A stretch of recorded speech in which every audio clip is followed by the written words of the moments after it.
Bonjour à tous. Merci à tous d'être là. Vraiment un grand merci. C'est un premier événement assez important pour la Woodtech et Exilo Future. Donc vraiment, merci à tous. C'est votre présence ici qui témoigne de l'intérêt de plusieurs filières, de plusieurs types d'acteurs pour l'innovation dans la filière forêt-bois. Et vous êtes vraiment les moteurs de cette transformation. C'est encore une fois super important pour nous à la Woodtech. J'ai le plaisir d'accueillir Jean-Luc Dunoyer pour ouvrir cette cérémonie de remise des prix du Woodtech Startup Challenge. Et à la suite de ça, on vous présentera le programme, un observatoire du concours, et on aura le plaisir de voir les startups pitcher ce soir pour présenter leurs solutions. Jean-Luc.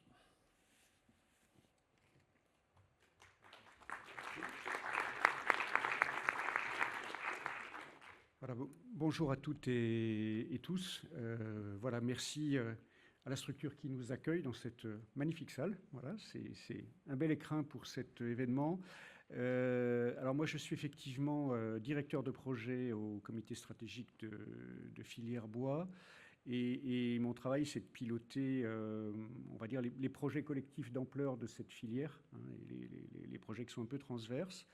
Je vais vous dire deux mots peut-être des virages que la filière bois est en train de prendre parce que ça donne l'environnement peut-être du moment. Et puis le lien avec l'innovation et singulièrement avec l'écosystème de start-up puisque c'est le sujet de ce soir. La filière bois, elle est effectivement en pleine période d'investissement sur la totalité de sa chaîne de valeur. Hein. Donc on est une grande filière qui démarre, on va dire, à la graine forestière jusqu'à la construction. Ce qui se passe, c'est que les marchés de la filière bois, les principaux marchés de la filière bois sont plutôt porteurs. Y compris dans des moments où la conjoncture tire moins, hein, comme actuellement, sur les grands marchés que sont la construction, rénovation, agencement, l'emballage, l'énergie, l'ameublement et tous les biens de consommation. C'est lié à l'attractivité du matériau bois, qui est une ressource intéressante parce que souveraine, assez souveraine. 63% du bois d'œuvre qui est consommé en France vient de la forêt française et est transformé en France. Donc on a la chance de pouvoir jouer avec cette forêt française qui est la troisième forêt d'Europe et avec son matériau. Encore faut-il que la filière, dans ses aspects mobilisation de la matière et transformation, réponde aux attentes des marchés qui nous poussent en fait à monter en gamme, à gagner en productivité, voilà, à s'ajuster assez rapidement. Et c'est la raison pour laquelle, depuis 3-4 ans, la filière investit beaucoup sur la forêt, qui a de forts besoins d'adaptation liés au changement climatique. Ça va être des dispositifs d'accompagnement pérennes, hein, pour on va dire replanter la forêt de demain là où elle est mal adaptée au climat. Ça concerne des surfaces importantes. Et on investit beaucoup sur l'appareil de transformation. Donc on est dans une période de montée en charge importante, avec des virages qui sont de 3 ordres. Un virage technologique, voilà, puisqu'il faut gagner en productivité pour que cet appel d'air du marché ne se traduise pas par des importations supplémentaires, mais plutôt par une valorisation de la matière première française. Et un virage digital, qui sont à peu près les leviers qu'on a pour rattraper les éléments on va dire, d'écart de compétitivité avec nos challengers, notamment européens. Toute cette innovation, elle prend appui sur un écosystème. Dans cet écosystème, il y a nos centres techniques industriels, il y a nos pôles de compétitivité, et puis il y a effectivement un écosystème qui est un peu nouveau, en tout cas pour cette filière, qui est l'écosystème des startups. Alors on s'est aperçu que comme nous étions une filière importante de la transition écologique, les jeunes pousses étaient intéressés à la filière bois, à sa dynamique, sans pour autant forcément bien la connaître de l'intérieur. Et réciproquement, c'est vrai aussi de nos chefs d'entreprise. Elles ont comment dire, pas mal de challenges, effectivement, pour gérer des projets de changement interne à leurs entreprises, mais n'ont pas forcément le réflexe, pour sécuriser ces projets, d'aller rechercher des compétences externes qui sont celles des startups. D'où l'idée effectivement de parler à ces jeunes pousses, de constituer une communauté, on va dire, baptisée la Woodtech, autour de l'intérêt pour la filière bois, que tu animes et que Xylo Futur accueille, et qui permettra, je pense, ce rapprochement entre des chefs d'entreprise qui ont besoin de trouver des solutions innovantes et de dérisquer certains projets, et puis des startups qui visionnent peut-être moins ce qui sera directement efficace et employable sur le marché. Ça, je pense que nos entreprises le sentent, mais qui sont très ouvertes dans le champ des solutions. Et donc, il y a tout à gagner à rapprocher ces deux mondes. Voilà, donc ce challenge ce soir, il participe de ça, hein, voilà, au travers des pitchs. Et l'intention de la filière, c'est de continuer dans cette direction, en ayant conscience qu'on voilà, il y a encore beaucoup de chemin à faire pour que les PME et les startups s'interpénètrent, mais l'événement du jour y participe. Voilà. Merci à tous.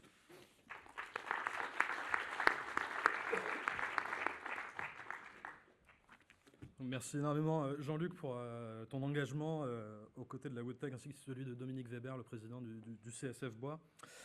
Je vais essayer de vous plonger maintenant dans l'observatoire du concours, donc ce qu'on a dénoté des tendances, de la géographie, d'où viennent les startups. L'objectif, donc, c'est de mieux comprendre les tendances, les besoins, les succès des startups de la filière, et peut-être nourrir une vision collective pour la filière construction de bois et les villes durables. Avant toute chose, quand même, je voulais prendre un moment pour mettre en valeur les vrais stars de ce soir, hein, qui sont les entrepreneurs de la filière.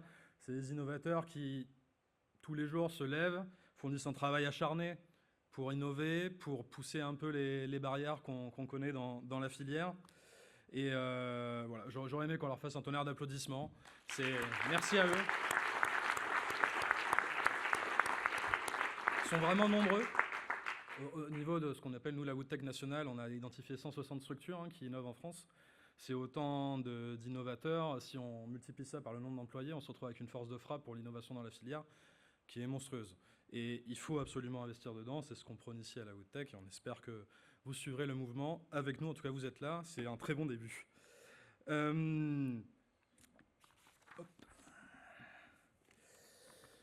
Donc un petit point sur le concours.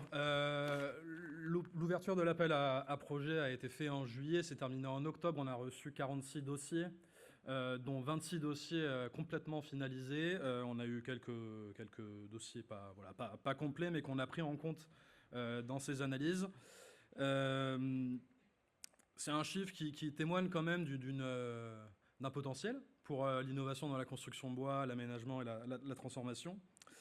Et donc, une première chose qu'on dénote ici, c'est à la fois la répartition des startups qui est vraiment assez homogène sur l'ensemble du territoire. Il y a des innovateurs sur toutes les régions.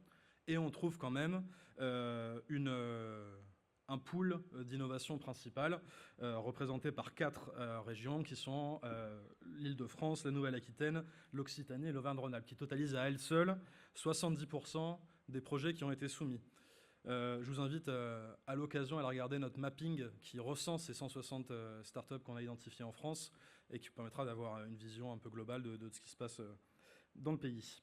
Et donc un petit temps d'arrêt aussi sur l'Île-de-France qui totalise un tiers des innovations. Nous, ce qu'on dénote au niveau de la Woodtech, c'est principalement des innovations digitales et numériques qui émergent, mais on a aussi des producteurs de matériaux qui sont en Île-de-France. Donc ça montre qu'on a une innovation bien vivante dans la filière.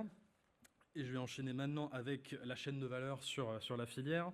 Donc on a remarqué qu'il y a une belle diversité, bien sûr, dans les étapes de la chaîne de valeur représentées par ces innovations. On est dans un concours qui est dédié à la construction bois et à la ville durable. Donc bien sûr, il y a une dominante sur la construction, la transfo, l'ameublement et l'aménagement. Mais on a réussi à avoir quand même des acteurs sur l'ensemble de la chaîne de valeur au sein du concours. Il y a un autre détail qui est important à souligner. Vous le voyez sur le graphique de votre droite. Non, de votre gauche à vous, pardon. On a 90% des produits qui sont prêts à être mis sur le marché sous 1 an. Et 60% qui sont prêts aujourd'hui à être mis sur le marché. Ça prouve que même si c'est une filière qui est relativement neuve en termes d'innovation structurée, elle est déjà en mesure de proposer des solutions concrètes aujourd'hui. Et elles sont prêtes à être intégrées, et on l'espère par vous, et en travail avec les acteurs déjà établis de la filière construction bois et de la ville durable. Donc il appartient désormais aujourd'hui à la filière d'intégrer ces processus, ces modèles d'affaires, ces produits pour gagner en souveraineté, pour gagner en vertu environnementale, pour gagner aussi en productivité. On passe sur l'orientation des innovations et le focus de l'innovation dans la filière, enfin pas dans la filière, sur la partie construction bois. Donc en premier lieu, bien sûr, on a des innovations de produits qui dominent. En deuxième position, on a des innovations environnementales qui sont essentielles, en tout cas c'est ce qu'on pense au niveau de la woodtech dans le contexte actuel. En troisième rang, on a des innovations de processus. Ça montre deux choses en particulier, c'est que les innovations se concentrent sur la productivité de la filière et sur sa partie environnementale. Et c'est un peu les deux dominantes qu'on va retrouver aussi dans les missions environnementales que portent les entrepreneurs que je vous présenterai juste après. On remarque toutefois qu'au-delà des produits, il y a une montée de la digitalisation sous forme de SaaS, sous forme d'abonnement, sous forme de formulation et de processus, par exemple. Et ce n'est pas à négliger puisqu'on est sur une filière. Il y a un parallèle que je fais souvent entre la filière forêt-bois et la filière agricole. Il s'est passé quelque chose dans la filière agricole il y a 15 ans, c'est la ferme digitale, qui est venue amener énormément de modernisation sur les process et sur le digital de manière générale dans la filière. Nous, on commençait à peine ici, dans la filière. Donc il faut vraiment continuer cette démarche pour pas entamer, puisqu'on a déjà commencé à le prendre, mais poursuivre notre virage vers la modernisation technologique digitale de la filière. Et enfin, donc je vous le disais, 100% des entrepreneurs sont engagés. Ça, c'est pas une surprise pour nous à la woodtech, on le sait, avec une dominante sur les villes et communautés durables, bien sûr, mais aussi sur l'industrie. On connaît les efforts de réindustrialisation de la France et les startups y participent clairement, avec beaucoup de startups qui ont des services dédiés aux entreprises industrielles ou qui proposent elles-mêmes des solutions industrielles. Donc ces engagements, il confirme ce qu'on vient de voir. La filière construction bois, elle ne se contente pas d'innover, elle innove avec un objectif clair d'impact positif. C'est une bonne démonstration qu'elle est à la fois innovante, mais engagée dans les enjeux nationaux français. Un petit mot pour les 10 semi-finalistes de la filière aussi, qui ont fourni des dossiers très qualitatifs. D'ailleurs, l'écart type des notations a été assez serré, 40 points sur 160. Il y en a certains d'entre eux qui sont là ce soir, je vous invite à aller discuter avec eux, puisqu'ils portent aussi des solutions très intéressantes pour la construction bois et les villes durables.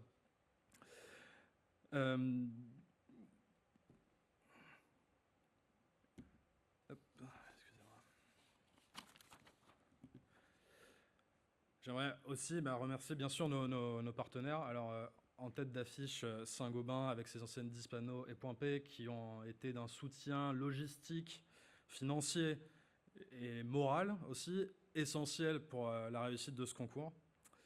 Lionel Bertrand reviendra sur les engagements de Saint-Gobain envers l'innovation.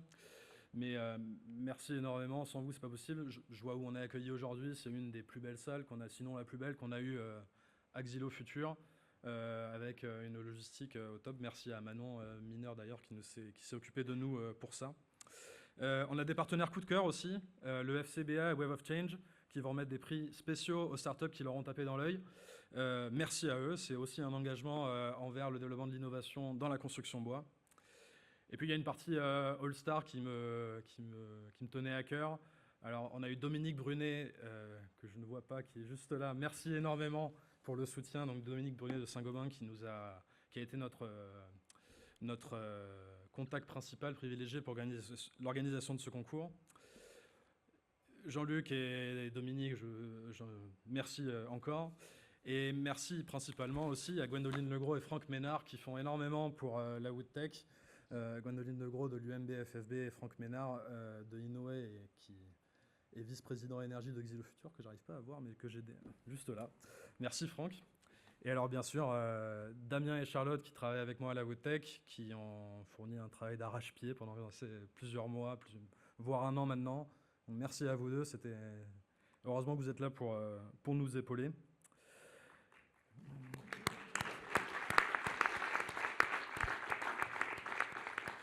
Et enfin, bien sûr, les membres du jury qui ont fourni un travail assez titanesque. Pour donner un ordre d'idée, le dossier des 10 startups finalistes représente 250 pages de formulaire. Donc, ils ont vraiment évalué dans le détail 6 aspects, 6 critères qu'on a donnés pour les startups. Et on sait que ça a été un travail de longue haleine qu'ils ont réussi à tenir jusqu'au bout.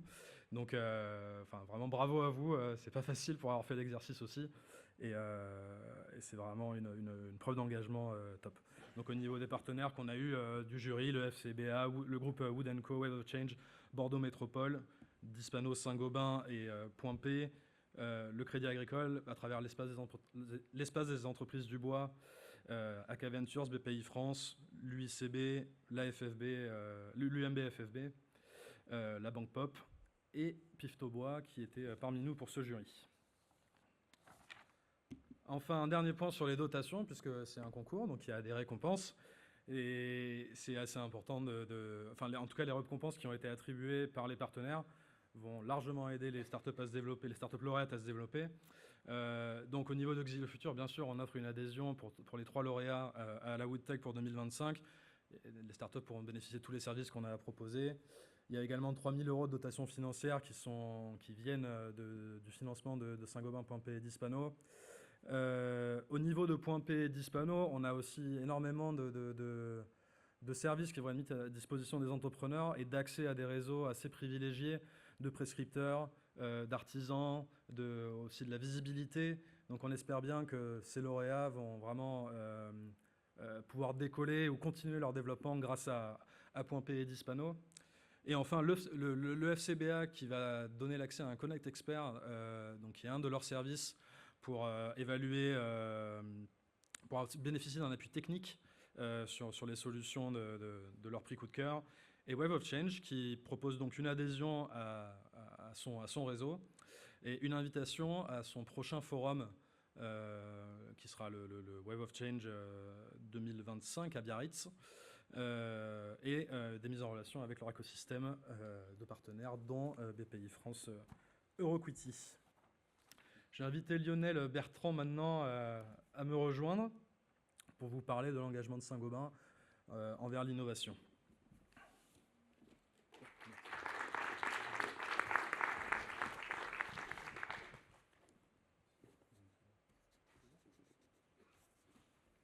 Bonjour à toutes et à tous.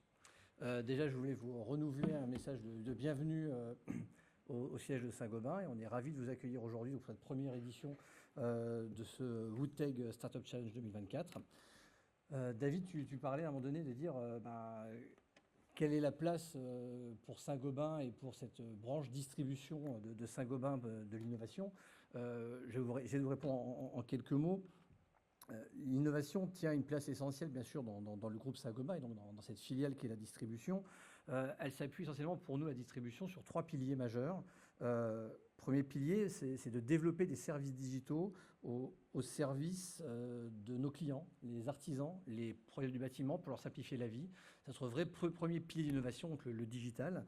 D'autres piliers, le second, c'est déployer des offres et des services produits durables, pour la construction comme pour la rénovation. Et évidemment, troisième pilier, c'est anticiper et réfléchir à notre rôle face aux transformations de marché de la construction en général. Ça, c'est pour la distribution de Saint-Gobain. Si je remonte un petit peu d'un cran pour parler du groupe Saint-Gobain, évidemment, l'innovation est dans notre ADN. Saint-Gobain est un groupe donc leader de la construction durable qui s'est engagé dès 2019, me semble-t-il, à atteindre la neutralité carbone d'ici à 2050. Et donc, ça fait partie de notre ADN de distributeur de Saint-Gobain que de réfléchir à notre contribution à cette neutralité carbone. Ensuite, si je reviens au niveau de la distribution, nous sommes le premier distributeur de matériaux de construction en France. Ça regroupe 9 enseignes différentes. On a donc beaucoup parlé aujourd'hui de Dispano et de Point P qui sont au contact au quotidien des charpentiers, des menuisiers, des entreprises générales, des constructeurs en bois, à travers un réseau de 2000 agences.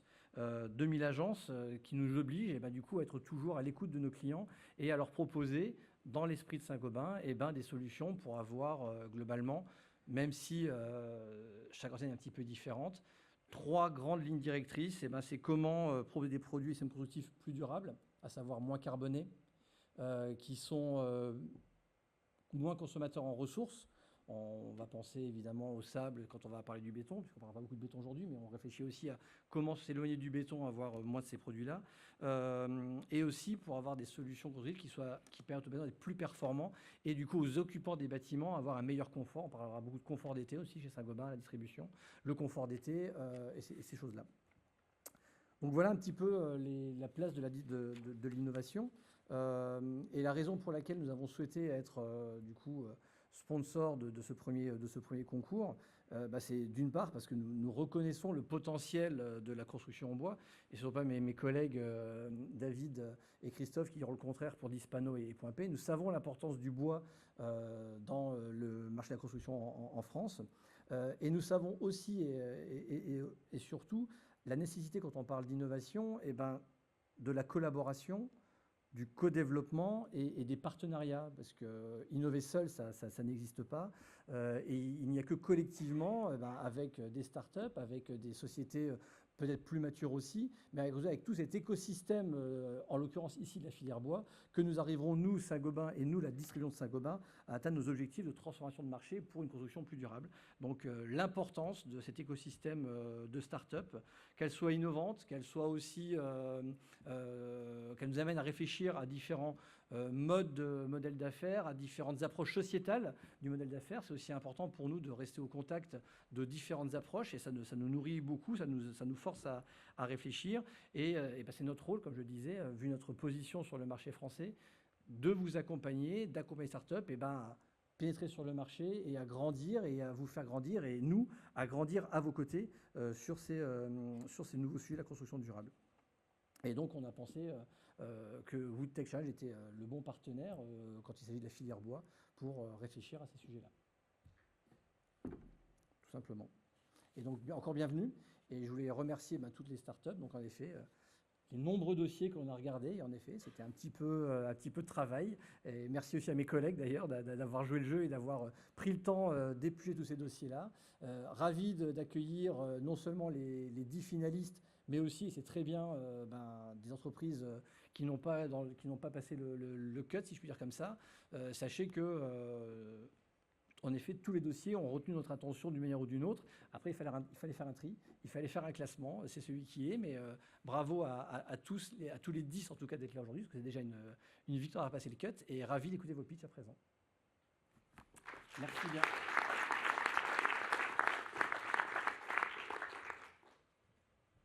Merci Lionel, je vais laisser Charlotte vous présenter le programme d'aujourd'hui. Bonjour à tous. Moi aussi, je tenais à vous remercier d'être là. Je suis très contente de participer à cette finale et de mettre en lumière en fait les startups qui innovent au quotidien. On a pris déjà un petit peu de retard, donc on a une session de pitch des 10 finalistes qui va commencer. Chaque entreprise a 4 minutes pour pitcher, montre en main. Et vous aurez ensuite la possibilité de leur poser 2 questions. Donc pareil, on va limiter le temps à 2 à 5 minutes maximum. Mais on compte sur vous pour aller les challenger s'il y a des choses encore, des doutes à lever. Ensuite, on passera de nouveau dans l'espace supérieur pour un cocktail, le temps que le jury se réunisse et délibère pour élire les 3 finalistes. On pourra ensuite avoir un temps d'échange tous ensemble pendant une demi-heure et on remettra les prix à 19h. Donc les 2 prix coup de cœur décernés par Web of Change et FCBA. Et ensuite, les partenaires premium remettront les 3 trophées. Voilà, je vous souhaite une belle écoute, bon courage aux startups qui pitchent, une belle énergie et je compte sur vous pour les applaudir très fort.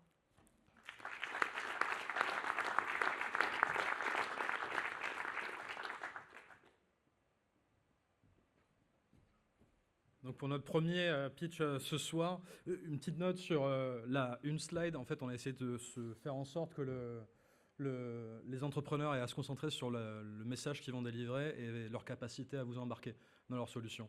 C'est très important dans une filière où on est encore un peu en mal de communication, qu'on a imposé cette règle d'une slide qui est un peu difficile, mais qui d'un côté, ça a un but qui est très important pour la filière. Donc pour ce premier pitch, on va accueillir Roofscapes sur la scène. Et Ethan, c'est à toi.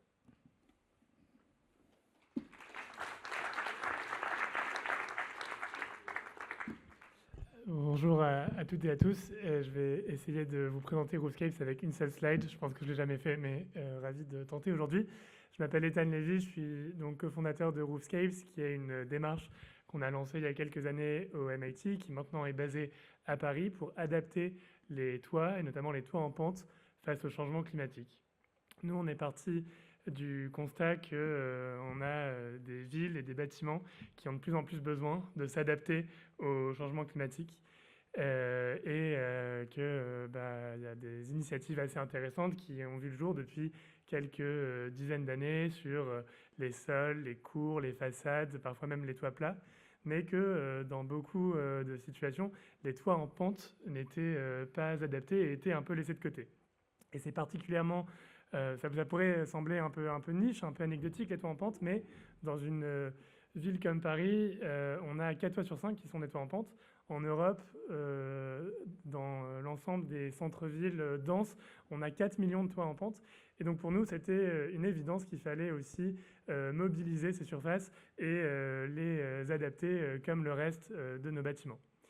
D'autant plus, comme vous pouvez le voir en haut à gauche, que ces toits en pente, parfois, ils vont être constitués de matérialité qui surchauffe, qui contribue à différents types d'inconfort. Donc, avec Roofscapes, on a développé un système de plateforme en bois pour, dans un premier temps, ombrager ces toitures, ces surfaces, et donc faire réduire les températures de surface en empêchant les rayons directs du soleil d'atteindre des matériaux comme le zinc ou les tuiles ou des bacs aciers.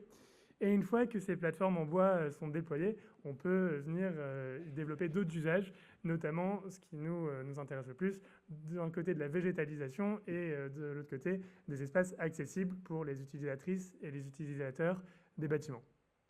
Donc ce type de plateforme et de démarche va avoir plusieurs bénéfices écosystémiques qui sont pour nous très complémentaires et très importants. Tout d'abord, la question du confort thermique et de la réduction des températures. Également, la question de la rétention d'eau pluviale qu'on va pouvoir obtenir grâce à, d'une part, des surfaces végétalisées et d'autre part, des espaces, des volumes de rétention d'eau pluviale. Également, pour nous, c'est très important d'avoir des surfaces qui viennent renforcer la biodiversité urbaine. D'un côté, en créant des refuges pour des pollinisateurs ou de la végétation spontanée, et d'autre part, pour créer des continuités écologiques à l'échelle des villes, à travers les villes. Et enfin, pour nous, c'est très important que ce type de démarche ne soit pas juste une infrastructure technique qui vient permettre de s'adapter au changement climatique, mais qu'on puisse aussi avoir un intérêt très direct quand on est dans le bâtiment juste en dessous, donc avec des accès directs à l'extérieur sur les toits. On vient de livrer notre projet pilote avec la ville de Paris sur le toit d'un bâtiment qui s'appelle l'Académie du climat. Ça nous a permis de mesurer plein de choses en conditions réelles, notamment des réductions de température de 17 degrés dans les combles du bâtiment grâce à l'ombrage produit par la plateforme en bois. Pour ça, on a travaillé en partenariat avec 2 entreprises, notamment Méa Construction Bois, que vous connaissez sans doute. Et on a pu mettre en œuvre des essences françaises comme du mélèze pour nos bacs de plantation et du pin sylvestre pour notre plateforme. Aujourd'hui, avec Roofscapes, on développe nos prochains projets avec des collectivités territoriales, des foncières, des bailleurs sociaux, des copropriétés. Et on se réjouit de pouvoir continuer aussi à intégrer notamment des éléments de réemploi dans nos projets et surtout d'utiliser le potentiel du bois pour adapter les toits de nos villes face au changement climatique. Merci beaucoup et ravi de répondre aux questions. C'est parfait, Ethan. Tu es à 3 minutes 50, bravo. Exercice pas facile. Donc là, maintenant, on a 5 minutes pour quelques questions. Si vous en avez, eh ben, je vous laisse lever la main. Juste là.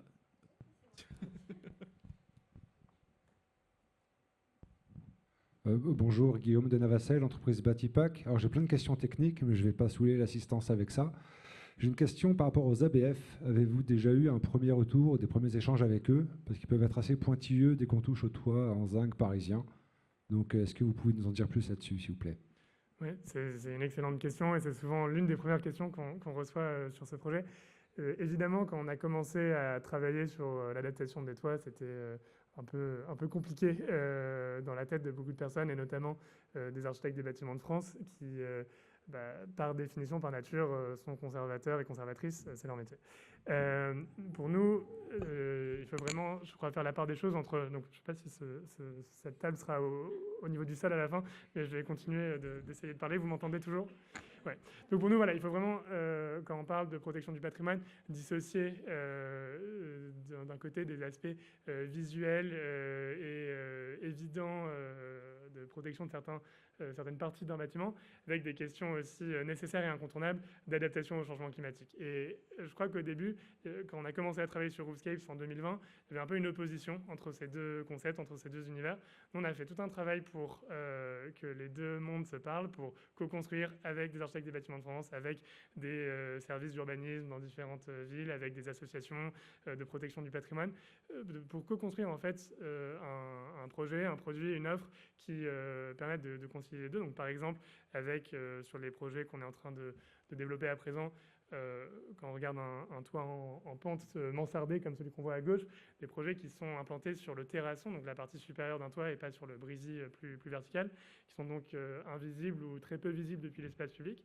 Donc c'est compliqué, ça reste compliqué nos échanges avec les architectes des bâtiments de France, mais on voit que depuis 2020, ça avance, ça va dans une direction dans laquelle les actrices et les acteurs de la filière se parlent de plus en plus, où on a pu, par exemple, livrer notre projet pilote en plein secteur de protection remarquable du Marais, qui est l'un des deux plus protégés à Paris, parce qu'on voulait montrer avec la ville de Paris que même là, c'est possible de faire quelque chose.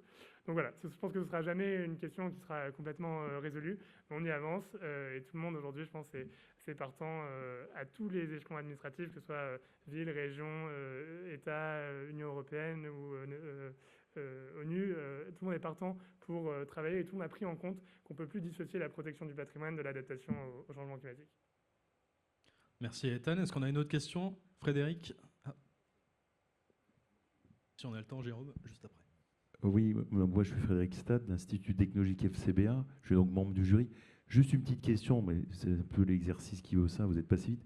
Je me souviens plus très bien, j'ai dû le lire mais vous pourrez rappeler le lien entre MIT et le projet que vous proposez en 2 mots pour remonter un peu à la genèse. Je pense que c'est assez intéressant. Donc nous, on est, avec mes 2 associés, on s'est rencontrés il y a une dizaine d'années. On a terminé nos études au MIT en architecture et en immobilier. Et c'est là-bas, dans un incubateur qui s'appelle MIT DesignX, qui est dévolu aux questions en lien avec l'environnement bâti, qu'on a lancé Roofscapes en 2020 quand on était étudiant. Et voilà, maintenant, on est toujours en lien avec MIT sur plusieurs sujets d'innovation dans l'environnement bâti, mais aussi un peu détaché parce qu'on agit principalement en France et en Europe. Jérôme, tu as une question? Oui, on a le temps. Ouais. Moi, Jérôme, membre du jury aussi, investisseur et conseil indépendant. Une question d'ingé, parce que c'est la surcharge structurelle, comme vous la prenez en compte dans les bâtiments, et notamment avec le fait que la terre et l'eau, ça pèse lourd. C'est la première question. La deuxième, c'est une question marché. C'est qui sont vos clients finaux? Parce que pour résoudre les îlots de chaleur, on comprend bien qu'il y a un enjeu collectivité très fort. Mais qui vous envisagez va payer pour ça à la fin? Je vais commencer par répondre par la deuxième question. Et tu as qu'1 minute. Ouais, bon, je vais faire très vite. pour nous, c'était très important justement qu'il y ait cette question de l'accès sur les projets pour que des clients privés, donc en particulier des propriétaires qui soient des foncières ou des copropriétés, aient un intérêt à ce type de projet. Dans les 4 ou 5 typologies de clients qu'on a et qui nous sollicitent tous les jours, on voit des personnes qui ont des motivations différentes, évidemment, si c'est public ou privé. Et donc, nous, nos clients finaux, à chaque fois, c'est les propriétaires des bâtiments, que ce soit des propriétaires occupants ou non. Ravi d'y revenir. Sur la première question, au niveau des charges, évidemment, c'est un enjeu et on s'est rendu compte assez rapidement quand on a fait nos premières recherches avec des bureaux d'études, des ingés, des charpentiers, qu'on n'allait pas pouvoir, sur les toits en zinc notamment, ou sur les charpentes des toits en zinc, poser beaucoup de charges supplémentaires. Donc on se connecte au point porteur des bâtiments. La chance qu'on a dans du bâti ancien, historique, c'est qu'on a souvent des bâtiments qui sont un peu surdimensionnés, qui ne sont pas autant optimisés que ce qu'on aurait fait avec du béton armé dans les années 60. Et donc, on vient profiter de cette surcharge pour rajouter nos projets. C'est parfait. Merci Ethan pour tes réponses. Si vous avez d'autres questions, le networking juste après est là pour ça, donc n'hésitez pas. Et pour cette prochaine start-up, on va accueillir Benjamin de Koji.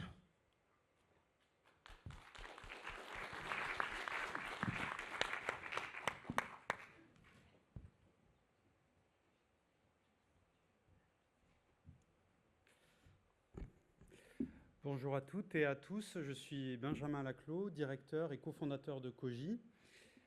Koji est le fruit d'une rencontre un peu originale entre le directeur industrialisation et digitalisation du leader mondial du nautisme Beneteau, français, à Bordeaux, et moi-même, responsable de projets d'innovation européen pour la construction durable et bâtiment, ingénieur du bâtiment.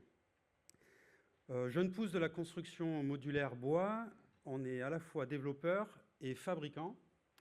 On se distingue par 2 choses. 1, par une innovation technique produit, et 2, par un modèle d'entreprise hors site spécifique.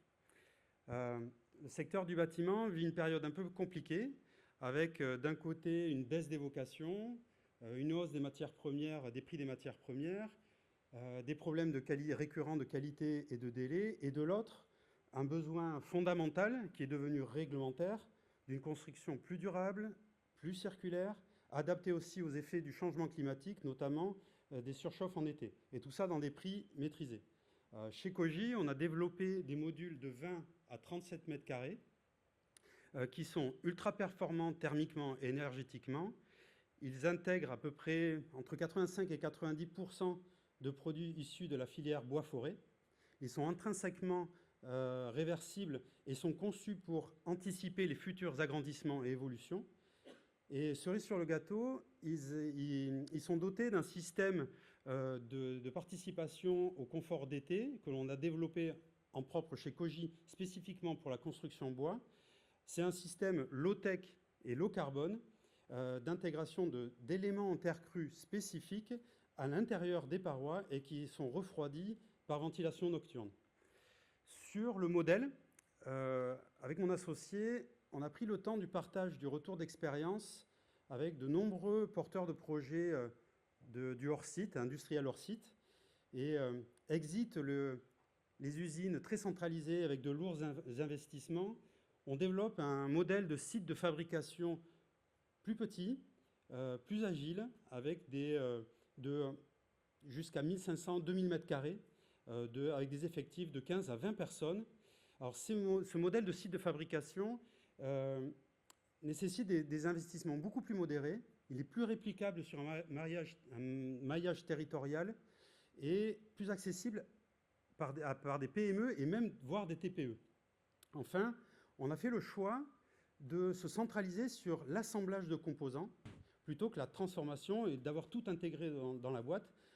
On se focalise sur l'assemblage de composants et ainsi on va travailler sur les territoires en pleine synergie, en pleine intégration des acteurs et des moyens déjà présents dans les territoires.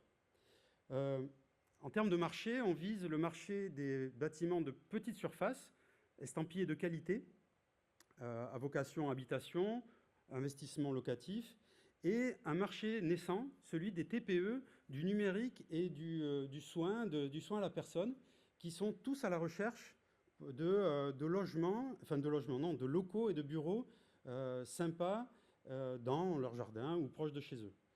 Dans un futur proche, à l'horizon de 3 ans, on intégrera notre usine version 2. Cette accélération s'accompagnera d'une levée de fonds et la mise en place du modèle de process digital sur lequel nous travaillons actuellement et qui sera pleinement opérationnel dans 2-3 ans. Je voudrais terminer en disant que chez Koji, on est pleinement convaincu que le développement de notre start-up et sa réplication sur un mariage territorial participera à la démocratisation du modulaire ossature bois de manière sereine et non pas risquée, comme de grands modèles peuvent arriver, et ça en pleine intégration des écosystèmes déjà existants. Je vous remercie. Merci Benjamin. On va prendre des questions si vous en avez dans l'audience. Julien, juste là.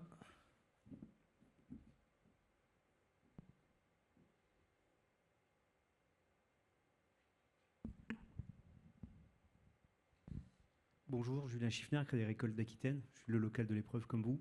J'avais une question sur les essences forestières. Je vois qu'effectivement, vous êtes en Aquitaine. Je suppose que vous produisez essentiellement avec du pain maritime. Est-ce que c'est réplicable à l'ensemble de la France sur d'autres types d'essences? Et est-ce que vous avez un substrat derrière? L'autre question, c'est est-ce que vous avez trouvé des scieries capables de vous approvisionner en bois pour arriver à répondre à votre demande? Alors, pour l'instant, une petite entreprise, donc le volume est encore faible. On travaille avec une coopérative d'achat qui s'appelle Arbois. Nous, on travaille, pour nos premiers projets, on travaille malheureusement avec du lamellé-collé qui vient d'Autriche, c'est de l'IPCA. On est déjà en contact avec l'Amécole sur nos prochains projets, là ceux qui arrivent, ils sont en commande d'ailleurs, travailler avec l'Amécole sur du lamellé-collé en pin des Landes. On ne pouvait pas tout faire à T0, on s'améliore. Tout le reste est en bois de France, Auvergne. On a notre bardage qui est en pin des Landes en bois brûlé. On utilise de la laine de bois, de la fibre de bois de chez Steco, à Casteljaloux. Donc oui, je pense que c'est hautement réplicable. Surtout qu'on aura un modèle assez simple. On n'est pas sur une innovation de rupture qui est très compliquée, qui demande des calculs improbables. Non, c'est plutôt sur le modèle et les calculs d'assemblage. C'est pour ta réponse. Une autre question dans l'audience? Ah, Jérôme. Oui, bonjour. Vous avez bien dit 20 mètres carrés à 47 mètres carrés, c'est ça? 20 à 37 pour 20 à chaque 37. module. Ils sont soit posés tout seuls, soit assemblés entre eux. Et donc, ça nécessite une DP à chaque fois, une déclaration préalable de travaux? Ouais, au-delà, jusqu'à 20 mètres carrés. Et ensuite, vous avez besoin d'un permis de construire. Et donc, ouais, c'est parce que j'avais en tête, du coup, en termes d'occupation de surface. Donc, est-ce que vous profitez du lead time que vous économisez sur l'assemblage hors site pour accompagner vos clients pour gérer justement l'ADP? Comme ça, vous faites une pierre de coups avec eux. Clairement, on s'occupe de tout. C'est un peu dans notre offre de valeur. C'est un projet clé en main. On est d'ailleurs associé, on a un partenariat avec 2 agences d'architecture. On est en train de monter pour faire les permis de construire, les aider à tout faire. C'est le client qui dépose son permis de construire in fine. Hein. Mais oui, on l'accompagne dès T0. On l'oriente aussi. On a même évacué certains projets qui n'étaient pas possibles. Oui, on l'oriente dès le début. C'est un peu, on le dit, c'est clé en main. Et notre credo, c'est qu'il n'ait vraiment pas de souci à se faire du début jusqu'à la fin. Le client, d'ailleurs, pour ce projet-là, vraiment nous a tout laissé faire et il est parti travailler. C'était à Graillan et l'hôpital, pas loin de l'océan. Il est parti une semaine, il est revenu, il y avait déjà sa dépendance au fond du jardin. Il était ah ouais, quand même, ça allait vite. Il était venu à l'atelier quand même pour voir les étapes de fabrication. Une dernière question, juste là. Oui, bonjour, Gwendoline Legros de l'Université du Bois. Après la technique, le commercial, comment voyez votre développement commercial? Vu que c'est des petites entités qui pourraient être sur différents territoires, vous voyez ça sur un plan genre licence ou vous restez propriétaire, entre guillemets, de l'ensemble des sites? Et tu as 1 minute 30. Oh, je vais faire plus court, je pense. Parfait. Comment? Alors, je vais répondre à la première question d'abord, et sur la seconde avec plaisir. Sur la première, on va d'abord consolider notre modèle autour de Bordeaux.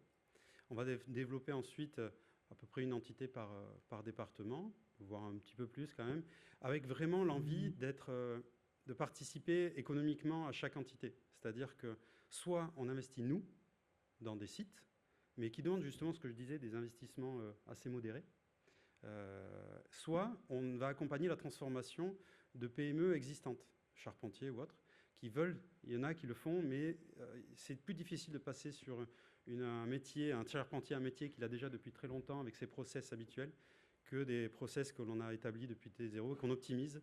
Justement, on associe, c'est son métier, l'industrialisation de petits sites industriels. Donc justement, on va développer une technique et on va transférer de la connaissance et on investira dans les TPE et PME en région. D'abord, on va grandir depuis l'Aquitaine jusqu'à plus grand, on verra. Et très rapidement sur le sens de Koji. Et Koji, ça veut dire construction en japonais, avec le petit tiret sur le haut, c'est important, parce qu'autrement, ça veut dire riz maturé, je crois. Non, mais Koji, ça nous a plu, parce qu'au Japon, déjà, ce sont les leaders sur le lean manufacturing. Ils ont imposé aussi le modulaire dans leur ville depuis quelques années. C'est-à-dire c'est une obligation de construire comme ça sur certaines parties de la ville, de ville. Et enfin, on connaît tous ces temples qui ont dépassé les millénaires, qui sont en construction bois.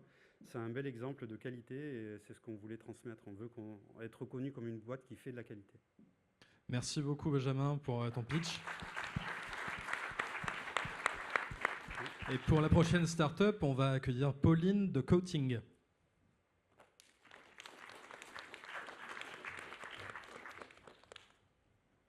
Est-ce qu'il y a un système de pouce?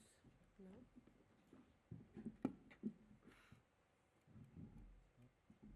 Ah oui. Je vais pas me mettre à l'aise. Faut pas que ça monte trop non plus. C'est pas Non, trop, non. c'est bon, c'est ça. Bonjour à tous. Je pense que quand vous voyez la slide, vous devez vous dire quand même où est le bois, parce qu'on ne le voit pas trop, mais j'en ai ramené un bout avec moi pour vous en parler un peu plus. Alors Coating, c'est un nouveau système un peu innovant de rénovation par l'extérieur, et donc c'est né de la concertation entre un bureau d'études, VSA, où j'ai travaillé pendant un moment, et une entreprise générale, mais aussi des architectes, sur comment est-ce qu'on pouvait venir proposer des nouvelles solutions un peu plus rapides pour faire de l'innovation par l'extérieur. Mais on s'est aussi rendu compte, en étudiant un peu le marché, qu'il n'y avait pas de solution qui était à la fois économique et écologique pour répondre à la rénovation des passoires thermiques. Donc on a décidé de développer un système qui soit à la fois plus léger, plus économique, plus écologique, mais qui pouvait venir aussi intégrer une diversité d'esthétisme pour les façades. Et donc pour ce faire, on a développé ça en plusieurs étapes. Donc les 2 premières étapes que vous pouvez voir, ce sont des étapes sur lesquelles on est encore en phase de recherche et on travaille avec une université qui est l'école spéciale des travaux publics, mais aussi une université en Suède avec l'université de Chalmers à Göteborg, où on vient développer un scan 3D pour pouvoir scanner la maison et passer directement en fait, de la façade au plan technique et donc à la livraison des différents éléments. Et l'installation aussi en façade directement de systèmes de CVC, de chauffage, ventilation, clim et des fluides pour pouvoir améliorer encore plus la performance du bâtiment une fois qu'il est rénové. Là où Coating commence, c'est à partir de la 3e étape. Donc on a développé une menuiserie en aluminium essentiellement recyclée qui vient devenir aussi la structure du bâtiment et donc la structure de la nouvelle isolation qu'on vient mettre. Donc on vient remplacer les fenêtres avec. Ensuite, on vient installer la nouvelle façade, donc qui est une façade qui est en toile micro-perforée précontrainte imprimable. Donc ce sont des toiles de façade qui existent déjà depuis plus de 35 ans, qui sont aujourd'hui développées par exemple en France par Serge Ferrari, qu'on vient installer donc sur la façade, aplanir sur toute la façade. Et à l'intérieur de ce coffrage perdu qu'on vient créer entre l'ancienne façade et la nouvelle, on vient déverser là un autre élément qui est issu du bois, qui est du liège expansé en vrac, qui vient donc remplir cet espace et devenir l'isolant de notre système. Et à la fin, on a juste à découper la toile au niveau des fenêtres et au niveau de la porte, et le système est terminé. Donc le liège, ça vient de l'écorce des chênes lièges. Donc c'est un procédé qui passe par une industrialisation, parce qu'on vient du coup passer le liège dans des autoclaves pour qu'ils viennent s'expanser. Et une partie est transformée en panneaux d'isolation qu'on connaît, mais aussi une autre partie qui vient du recyclage de ces panneaux, mais aussi du déchet lors de l'industrialisation de ces éléments, est transformée en liège en vrac qu'on vient utiliser pour notre système. Et la carte que je vous ai montrée ici, c'était un peu pour montrer, d'après un dernier rapport du GIEC, je ne sais plus vraiment de quelle année c'était, qui expliquait qu'avec l'augmentation de la température qu'on va avoir en Europe, mais aussi par exemple en France, on va avoir en fait une possibilité de diversifier un peu plus les forêts en France et avoir des nouveaux climats et des nouvelles typologies arborescentes qui peuvent arriver dans certaines régions. Et notamment, là, c'était avec le climat méditerranéen qui pouvait s'étendre un peu plus d'ici 2100 sur la France, et donc d'avoir la possibilité de voir accroître les forêts de liège, notamment en France, et de pouvoir aussi proposer des sites d'industrialisation directement pour le liège en France, pour pouvoir l'expanser justement. Aujourd'hui, ça se fait uniquement au Portugal. Alors, les résultats qu'on a avec notre système, c'est dans un premier temps, on arrive à augmenter parfaitement la thermique du bâtiment. On a un R égale à 5. Mais on s'est aussi rendu compte qu'en plus d'avoir une bonne inertie et donc d'augmenter le confort à la fois en hiver mais aussi en été, on a aussi un confort extérieur qui existe. Grâce au liège, donc, qui est en vrac et qui est poreux et qui est un matériau assez impressionnant parce qu'il est aussi imputrescible, et la toile qui est micro-perforée, en fait, le son vient être absorbé dans notre façade extérieure, et donc on peut diminuer de cette manière en fait, les bruits extérieurs dans la rue. Aujourd'hui, ça fait un peu plus d'1 an qu'on existe. On est dans plusieurs incubateurs. On est du coup suivi aussi par l'École spéciale des travaux publics avec qui on réalise plusieurs essais et l'Université de Chalmers en Suède. Et on est en train de développer 2 nouveaux démonstrateurs. Donc là, c'était un démonstrateur sur une petite portion de façade, donc l'ossature extérieure ne devrait pas exister normalement. Et on a deux autres démonstrateurs qui vont arriver d'ici le printemps en France et en Suède. Et on a pour vocation de pouvoir commencer à vendre notre système à partir de septembre 2025. Merci. Merci Pauline. On va prendre les questions dans l'audience. On a tout en haut.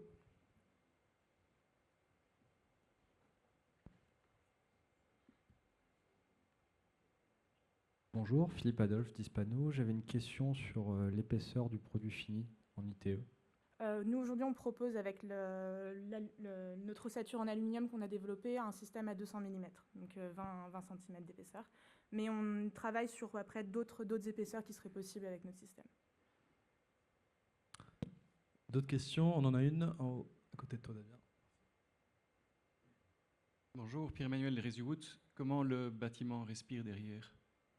La façade, elle est respirante parce que la toile est micro-perforée et le liège, il est en vrac. Donc, on a une respiration qui se fait de la façade. Et ce qui permet aussi de laisser la façade, elle va venir s'humidifier quand il pleut. Donc ça, on a fait des essais pour connaître quel va être l'impact en fait, d'une humidité sur notre système d'isolation. En réalité, il est assez faible. Et après, il vient sécher aussi naturellement par le fait que la façade est micro-perforée avec la toile. Et comme peut-être juste je rajoute un élément que je n'ai peut-être pas très bien insisté dessus, mais la toile pouvant être imprimée, on peut avoir toute une diversité en fait, d'esthétisme qu'on peut retrouver sur les façades. Parfait. Une question juste devant. Tiens, Marc. Merci, Marc-Vincent Xylo Futur. Il y a déjà des usines de transformation de liège en Aquitaine. Il y a déjà du chêne liège en Aquitaine et ils sont en train de relancer la production. Mais la question, c'est est-ce que sur la ressource en chêne liège, est-ce qu'elle sera suffisante si vous développez beaucoup?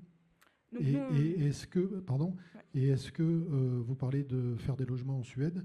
Ouais. Ça veut dire que vous allez exporter le chêne liège en Suède ou comment ça va fonctionner? Ouais. Nous, aujourd'hui, on a dialogué essentiellement avec des entreprises qui sont basées au Portugal pour le liège, parce que c'est les seuls aujourd'hui qui proposent des sites pour venir expanser le liège.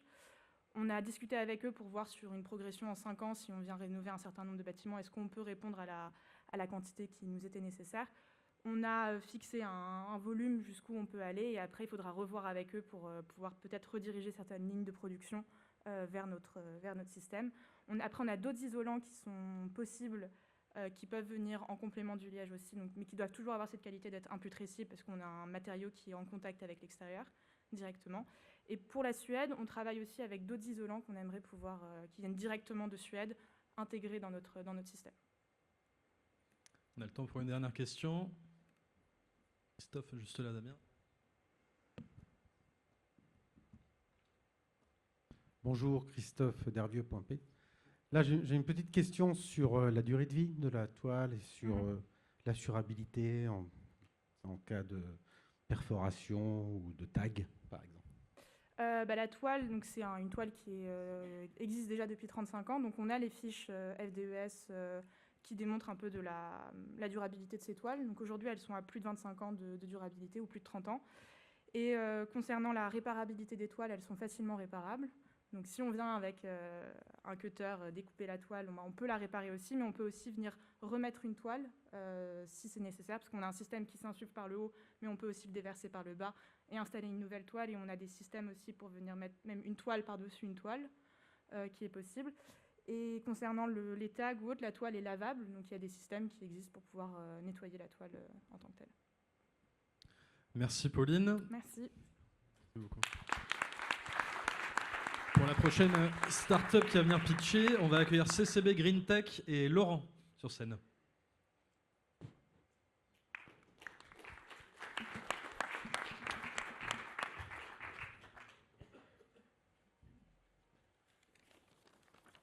Merci David, bonjour mesdames, bonjour messieurs. Je suis Laurent Noca, cofondateur de la société CCB Green Tech, et j'ai le plaisir de vous présenter le béton de bois, la technologie du béton de bois. Le projet, tout d'abord, est né de la volonté d'un entrepreneur de la filière bois, François Cochet, notre actuel président, qui, déjà au siècle dernier, cherchait comment mieux valoriser les chutes de production de scierie, la scierie qu'il avait créée. Il faut savoir qu'une scierie, quand on fabrique des poutres, des solives, on génère 50 à 60% de chutes. Et donc, plusieurs idées ont été testées. Et la meilleure, enfin en tout cas celle qu'on a retenue, était celle du béton de bois.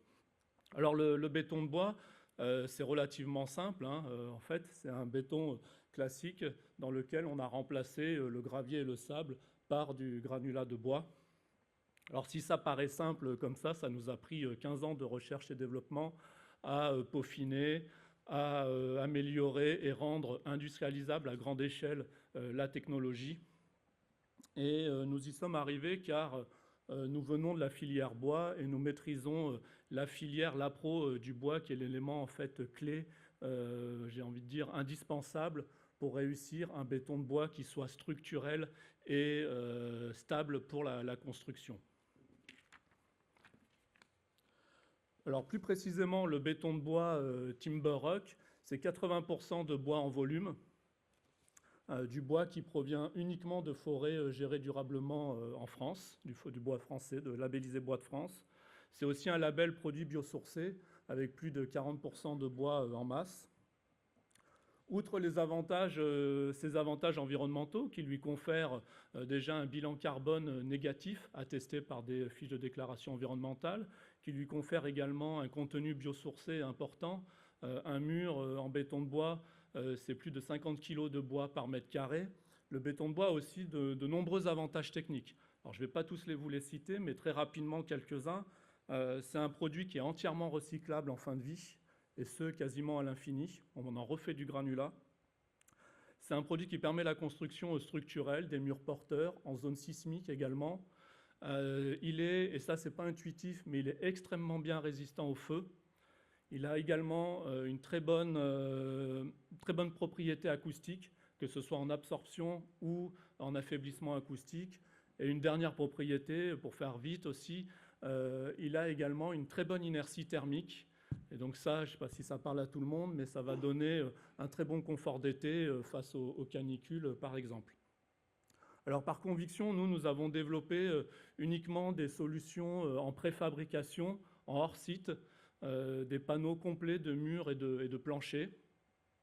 Et pour favoriser le développement de la technologie, on a mis cette technologie justement en licence auprès d'industriels partenaires qui vont avoir le rôle de commercialiser et fabriquer les panneaux en béton de bois. Donc aujourd'hui, on a de nombreuses applications de murs et planchers. Toutes ces applications sont sous agrément technique avec le CSTB et permettent d'envisager la construction de tout type de bâtiments, de la maison individuelle à l'ERP, établissement recevant du public, en passant par le logement, en passant par les bureaux, voire des bâtiments industriels. Enfin, je dirais qu'aujourd'hui, le béton de bois est une vraie solution biosourcée. CCB s'est licencié, on a réellement investi sur des capacités industrielles importantes et c'est déjà plusieurs dizaines de milliers de mètres carrés de chantiers qui ont été réalisés cette année à la base avec ces technologies-là. Enfin, je finirai donc en disant que le béton de bois ouvre un nouveau champ des possibles, en quelque sorte, dans le milieu de la construction, pour décarboner, en combinant finalement le meilleur du monde du béton avec le meilleur du monde du bois, et pour de belles opportunités à venir. Je vous remercie de votre attention.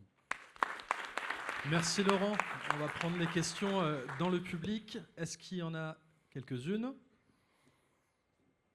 Ah, juste là, Lionel, Damien. Bonjour. Je m'interrogeais sur le bilan carbone négatif de FDS. Les nouvelles formats FDS A2, il me semblait que le biosourcé ne pouvait plus être négatif. Comment vous arrivez à avoir ce bilan-là? Alors c'est vrai que c'est compliqué. La méthode A2 a un peu bousculé le calcul. En fait, on a avec le béton de bois plusieurs phénomènes. Déjà, le côté qu'on peut le recycler en fin de vie, donc il est revalorisable à nouveau dans de nouveaux produits. Et on a également un phénomène très important dans le béton de bois qui est la recarbonatation, parce que le béton de bois est un matériau relativement poreux, et donc on a une recarbonatation qui est très très importante sur le béton de bois, qui peut aller jusqu'à 20 kg par mètre carré. Et donc ça, plus le stockage CO2 à la photosynthèse, plus le recyclage en fin de vie, fait qu'on arrive à rester négatif sur le bilan carbone. Parfait. Une autre question dans l'audience? Eh ben, je saisis la balle au... J'ai été très clair. Oui. Si ça intéresse certaines personnes de toucher le béton de bois, 3 fois plus léger que le béton aussi, 800 kg. Voilà. Et Laurent sera au networking, donc n'hésitez pas à lui poser vos questions juste après. Mais j'en profite pour gagner un peu de temps parce que sinon on va être en retard. Merci Laurent. Merci. Pour la prochaine start-up, je vais appeler Emilio de Vestac à venir pitcher.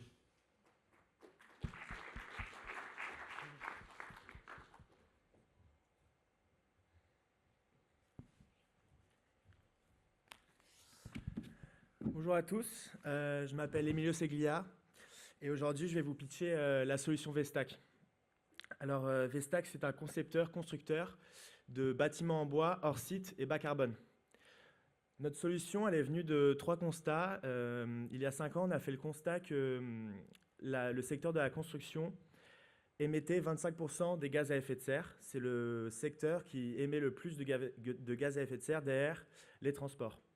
On a fait le constat que construire bas carbone, c'était 20% plus cher que construire d'une manière traditionnelle, donc en béton. Et on a également fait le constat que le secteur de la construction avait fait des gains de productivité minimes comparés aux autres secteurs. On a donc décidé de créer Vestac, qui est une solution qui allie la conception digitalisée et la construction industrialisée. Cette solution nous permet de construire des bâtiments qui sont des crèches, des logements sociaux ou encore des bureaux sous forme de modules. Ces modules, pour vous expliquer, c'est un peu comme des Lego. On va les construire sous forme donc, de modules dans notre industrie et ensuite on va les faire livrer en chantier, 90% finis, et on va les assembler pour faire nos constructions. Nos clients sont des promoteurs immobiliers ainsi que des bailleurs sociaux. On travaille notamment avec Action Logement, Villogia ou encore Naval Group. Notre promesse pour nos clients, c'est de construire donc, avec 3 fois moins de CO2, 2 fois plus vite et sans surcoût additionnel. Si vous voulez me demander comment on fait, on s'appuie sur 3 innovations. La première, c'est la conception digitalisée. On utilise le Design for Manufacturing and Assembly. Ça permet à nos architectes et aux architectes avec lesquels on travaille de dessiner des bâtiments et de convertir cette conception de bâtiments en instructions qu'on envoie à notre usine et qui sont ensuite effectuées. On a aussi un système de construction qui est en demi-mesure, c'est-à-dire qu'on s'adapte aux contraintes de nos clients, on s'adapte aux contraintes des chantiers, tout en continuant à avoir un système de construction qui est industrialisé, donc qui nous permet de faire des économies d'échelle et de proposer des prix plus compétitifs. Et finalement, on a un système donc, totalement industrialisé et un savoir-faire donc, voilà, industriel qui est scalable et réplicable donc, partout en France. Donc l'usine qu'on a fait en Seine-et-Marne, notre City Factory, on peut la répliquer et l'implanter donc, dans d'autres endroits et c'est notre objectif. Donc c'est grâce à ces 3 innovations qu'on promet ces trois choses à nos clients. Et notre objectif, c'est de devenir l'un des leaders constructeurs bois en France et de réconcilier l'urbanisme durable avec le logement abordable. Donc voilà, c'était Vestac. Si vous avez des questions. Super. 3 minutes. Bon élève. Est-ce qu'on a des questions dans l'audience? Du côté de Julien, on en a une. Au milieu. Julien, lève la main. Ou Frédéric aussi. Mais... Vas-y, Frédéric. Non, juste une petite question de référence. Là, c'est moins de CO2 par rapport à quoi? Plus vite par rapport à quoi? Et c'est quoi votre base de référence? Alors, la maison béton? Oui, alors 3 fois mon CO2, c'est par rapport à la production en béton. 0 surcoût additionnel, donc on produit au même prix que la construction en béton. Et 2 fois plus vite, on a la capacité, donc quand on construit hors site, de paralléliser les activités. Donc pendant que le maçon il fait les fondations, nous on est capable de faire l'ossature bois et donc de tout livrer, et ça prend, c'est très rapide. Voilà. Julien, tu as une question? Une question sur les bâtiments. Vous faites que du plein pied ou vous êtes capable de faire des bâtiments en grande hauteur? On fait, alors nous, on fait des bâtiments qui vont jusqu'à 5 étages. On monte pas plus haut parce que après il y a des surcoûts qu'on n'est pas prêt à assumer pour les normes d'incendie. Par contre, 80% des paliers de construction sont en dessous de 5 étages en France, donc on a un bon marché. Voilà. D'autres questions dans l'audience?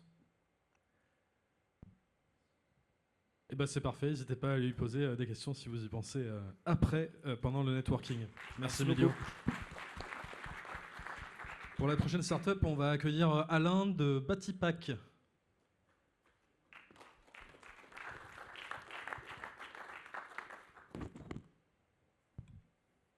Bonjour à toutes et à tous.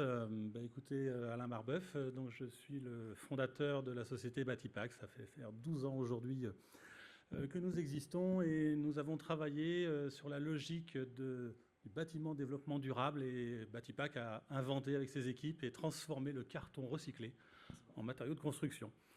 Cela peut paraître surprenant au démarrage, mais aujourd'hui c'est une solution brevetée au niveau européen et éprouvée, puisqu'il y a plus de 17 000 m² de bâtiments dont les premiers sont déjà sortis de décennale avec 0 mise en cause, 0 sinistre, ce qui est un point assez important, avec des hautes performances techniques et environnementales, puisque vous comprenez bien, on est sur un produit totalement en économie circulaire, puisque c'est un produit biosourcé. Aujourd'hui, on est labellisé Carré Bâti à 80% or, donc c'est le minimum. On a jusqu'à 94% de biosourcé dans nos produits. Alors, tout ça s'appuie sur un réseau de partenaires, puisque pour pouvoir assurer la notion aussi d'un nouveau matériau de construction, c'est de pouvoir assurer la ressource. Et notre partenaire DS Smith Packaging est le leader européen aujourd'hui de recyclage du papier carton. Pour vous donner quelques chiffres, ils ont recyclé l'année dernière l'équivalent de 6 millions de tonnes de papier carton. Si on devait prendre demain 5% du marché français en ossature bois, ça serait 50 000 tonnes de carton. Et puis le carton a une particularité, c'est qu'aujourd'hui on ne recycle au niveau planétaire que 15% du papier carton, donc on est une véritable ressource qui n'a pas de conflit d'usage. En France, on est meilleur, on est à 45% à peu près, et ça veut dire qu'on a une matière première disponible pour pouvoir assurer le marché et surtout pouvoir alimenter le marché à ce niveau-là. Et le carton a encore une autre particularité, c'est qu'il est recyclable 25 fois sur lui-même, sans apport de matière neuve. Donc on est dans des vrais développements durables, soutenables, avec une économie industrialisée implantée avec les chaînes de recyclage qui existent depuis plus de 25 ans. La production est maîtrisée chez nous avec des sociétés d'insertion. C'est pour ça que le groupe STI, qui est notre partenaire et associé, pour le coup, assure la production des IPAC dans ces matériaux-là. Et puis la distribution aussi, puisque aujourd'hui, Point P distribue les produits IPAC dans ses agences. Et on espère bientôt d'autres agences aussi du groupe. Notre modèle de production, c'est un modèle scalable. En fin de compte, on a développé plutôt des micro-factories, des chaînes low-tech, qui vont être mises en place dans des structures d'insertion existantes en moins de 2 mois, qui permettra avec 10 personnes en situation de handicap mental et ou social de fabriquer l'équivalent de 200 logements annuels. Donc on voit que là, on peut déployer très rapidement sur le territoire, aussi avoir une acceptabilité du territoire, puisque ça permet de faire de l'inclusion sociale, mais du circuit court, et donc permettant ainsi de la relocalisation industrielle. On est bien sûr sur un système qui aujourd'hui est mis en œuvre, puisque tous nos blocs sont actuellement fabriqués par un ESAT, permettant pour le coup de faire ces blocs de matériaux de construction. Et puis on a été dans une notion aussi de la facilité, je dirais, dans la mise en œuvre, puisque aujourd'hui, c'est de réduire l'empreinte carbone, et c'est le cas avec nos matériaux. C'est l'équivalent de 72% de CO2 en moins comparativement à du parpaline minéral construit, qui est la plus grande majeure aujourd'hui sur le bâtiment. Et puis, c'est féliciter les chantiers aussi, puisqu'on est globalement sur un matériau propre, sain. Il n'y a pas d'allergie connue aux matériaux, donc ce qui est un point important sur les matériaux. Et puis, c'est de générer un impact positif et réel, à la fois sur l'environnement, mais aussi sur le sociétal, que l'on oublie souvent dans nos modèles, puisqu'aujourd'hui, il est important d'intégrer ces populations. Quand on parle de population sociétale aujourd'hui en insertion, c'est plus de 500 000 personnes entre les ESAT, les EA, les EI, les entreprises d'Emmaüs, mais voire même les prisons. Aujourd'hui, on a travaillé par exemple pour le ministère de la Justice. Il serait très intéressé de rentrer une ligne de production en milieu carcéral permettant aux personnes de participer au jeu du développement durable. Voilà. Bravo Alain. Je ne sais pas si vous avez senti les 12 ans d'expérience de pitch, mais là on y est, bravo. Des questions au niveau de l'audience? Alors juste au milieu, Charlotte, si tu veux bien. J'ai une question concernant le frein psychologique potentiel du particulier. Alors assez paradoxalement, c'est la question sur laquelle on s'est posé aussi il y a 12 ans, quand on est arrivé sur les plateaux de médias avec la maison en carton. On a eu le droit à Pirouette, Cacahuète et les trois petits cochons. Alors je rappelle qu'il n'y a que Pirouette, Cacahuète qui parle de la maison en carton. Mais en fin de compte, le carton a une très bonne acceptabilité au niveau du grand public. Et il n'y a pas de frein à ce niveau-là. Je pense que c'est plus un frein psychologique aujourd'hui de se dire qu'on construit. À l'heure où je vous parle, là, on a été retenu dans un dossier commun pour la construction de 30 logements en bailleurs sociaux, avec la particularité que ce sera un immeuble en RE 2031, c'est-à-dire jamais fait en France aujourd'hui avec nos matériaux. Donc les bailleurs sociaux y vont. Une question de David Damien, juste devant si tu veux. Oui, j'avais une question. Allez-y David. Oui, Olivier, par rapport à votre gamme de produits, donc qui est sol, plancher, mur et plafond, est-ce que chaque atelier peut produire l'intégralité de la gamme? Tout à fait. En fin de compte, la gamme se décline en 14 produits en tant que tel, avec 2 codes différentes, avec des épaisseurs qui vont de 5 cm à 25 cm d'épaisseur. Et donc chaque atelier peut effectivement décliner la gamme sans aucun problème. Aujourd'hui, c'est même plutôt assez facile à faire. Merci. J'en profite parce que ça revient par là. Quel est le coût au mètre carré de votre solution par rapport à une solution bois ou une solution béton? Eh ben aujourd'hui, on n'apporte pas de surcoût à la construction, et puis on apporte un truc dont on parle peu, mais c'est aussi les mètres carrés à l'intérieur gagnés, parce que grâce à la performance du mur, eh bien, pour une épaisseur équivalente aujourd'hui, on gagne jusqu'à 7 mètres carrés dans un logement, et 7 mètres carrés vendables aussi, et donc utilisables. Et comme je le dis souvent, on ne vend pas des murs, on vend des mètres carrés habitables dans nos constructions, et c'est ça l'essentiel. Donc aujourd'hui, on a fait un livre blanc, d'ailleurs, comparatif des différents systèmes de construction, où durant ces 10 dernières années, on a beaucoup travaillé sur l'épaisseur des murs, et là, il faut plutôt travailler sur la notion des murs les moins épais possibles, mais avec un véritable confort d'été. L'IPAC apporte un vrai confort d'été. Avec 25 cm d'IPAC en toiture, vous avez l'équivalent de 13 heures de déphasage. On parlait du confort d'été, c'est exactement ça. Au niveau de David, une question? Non, c'était ma question. Ah bon, voilà. Alors Marc, tu peux y aller. Comment vous faites les assemblages entre les panneaux? Alors en fin de compte, les panneaux sont mis dans une structure squelettique au niveau de l'ossature bois. On a d'ailleurs fait tous nos essais au FCBA de Bordeaux. On y a passé quelques années d'ailleurs au centre d'essai. Et aujourd'hui, en fin de compte, on a des ensembles qui sont l'IPAC, il est inséré à fort dans une ossature bois primaire, mais il n'y a plus les planches en fin de compte à ce niveau-là. Ce qui fait qu'on a réduit aussi la consommation de bois, je dirais un peu plus primaire, en ayant plutôt quelque chose qui respecte les filières et l'environnement.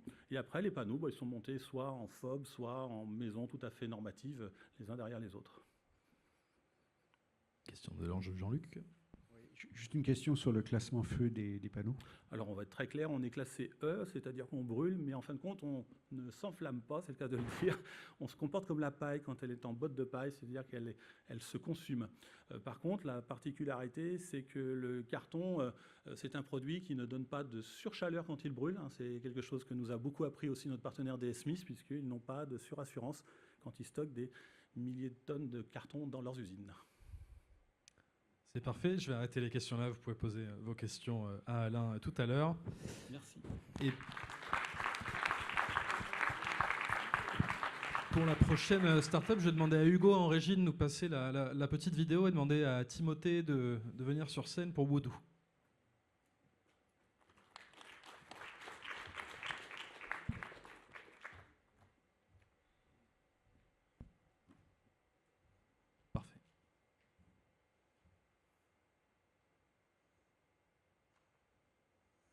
Donc pour débuter ce pitch, j'ai pris le parti pris de commencer par vous expliquer la genèse du projet et puis l'entrepreneuriat, c'est avant tout de grandes aventures.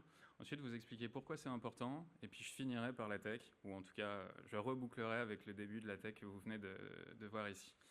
Donc, à l'origine, moi je suis un architecte. J'ai commencé mes études d'architecture au Japon. Je me suis spécialisé en structure parasismique bois à Kyoto. Et puis j'ai eu la chance de travailler pour plusieurs architectes d'envergure internationale, comme Kengo Kuma qui a fait le stade des JO de Tokyo, Sana qui a fait le Louvre à Lens. Ensuite je suis rentré en France, j'ai travaillé chez Dominique Perrault sur l'hippodrome de Longchamp, et puis chez Herzog et de Meuron, à Bâle en Suisse. Chacun de ces architectes est spécialisé dans une typologie de matière. Kuma, c'est vraiment le bois, Sana, c'est le verre, Perrault, c'est le métal, et Herzog et de Meuron, c'est les systèmes complexes et le multimatériau. La raison pour laquelle moi j'ai commencé l'architecture, c'est parce que je m'intéressais à deux choses qui sont les matériaux et l'environnement. Et dans ces grandes pratiques architecturales mondiales, finalement, je ne m'y retrouvais pas parce qu'on n'allait pas, à mon sens, assez loin dans ce qu'était la conception environnementale appliquée à l'architecture. Donc j'ai arrêté l'architecture. Je suis parti aux États-Unis, à Harvard et au MIT, pour finalement toucher à la matière, mais d'un point de vue ingénieur, en passant à travers la chimie, la biologie, la science des matériaux. Et là-bas, j'ai découvert les prémices de ce que vous voyez à l'écran, qui sont une technique qui vise à enlever une molécule du bois et à la remplacer par un liant beaucoup plus fort pour changer les propriétés optiques et physiques de la matière. Je vous en parlerai plus longuement à la fin. Donc ça, c'est vraiment les prémices de Woodoo. Ensuite, j'ai rapporté l'innovation en France et j'ai monté l'entreprise en 2017. Aujourd'hui, on est une quarantaine de personnes. On a 2 sites de production à 3 et on a levé plusieurs millions d'euros il y a 1 an et demi pour accélérer sur la partie production et livraison de ce matériau à l'échelle sur les chantiers. Pourquoi c'est important ? Parce que quand on regarde les chiffres, la filière bois française, c'est la 3e puissance forestière européenne. Et cette filière, elle est déficitaire de 8,5 milliards d'euros tous les ans. Donc là, on se dit comment c'est possible d'avoir énormément de matière et d'être extrêmement déficitaire. Finalement, ça c'est parce qu'on valorise toujours les mêmes essences de bois dans la forêt française, mais il y a peu de pression de marché sur des essences comme le peuplier, le charme, le tremble, le robinier, etc. L'autre raison aussi, c'est parce que la forêt, elle est mal structurée. Il y a beaucoup de forêts privées où on n'exploite pas forcément le bois. Et là-dessus, il y a un effort qui est aujourd'hui à l'œuvre pour aller réindustrialiser la filière bois, ramener des entreprises porteuses de croissance et d'innovation sur le territoire pour renforcer la filière qui en a bien besoin.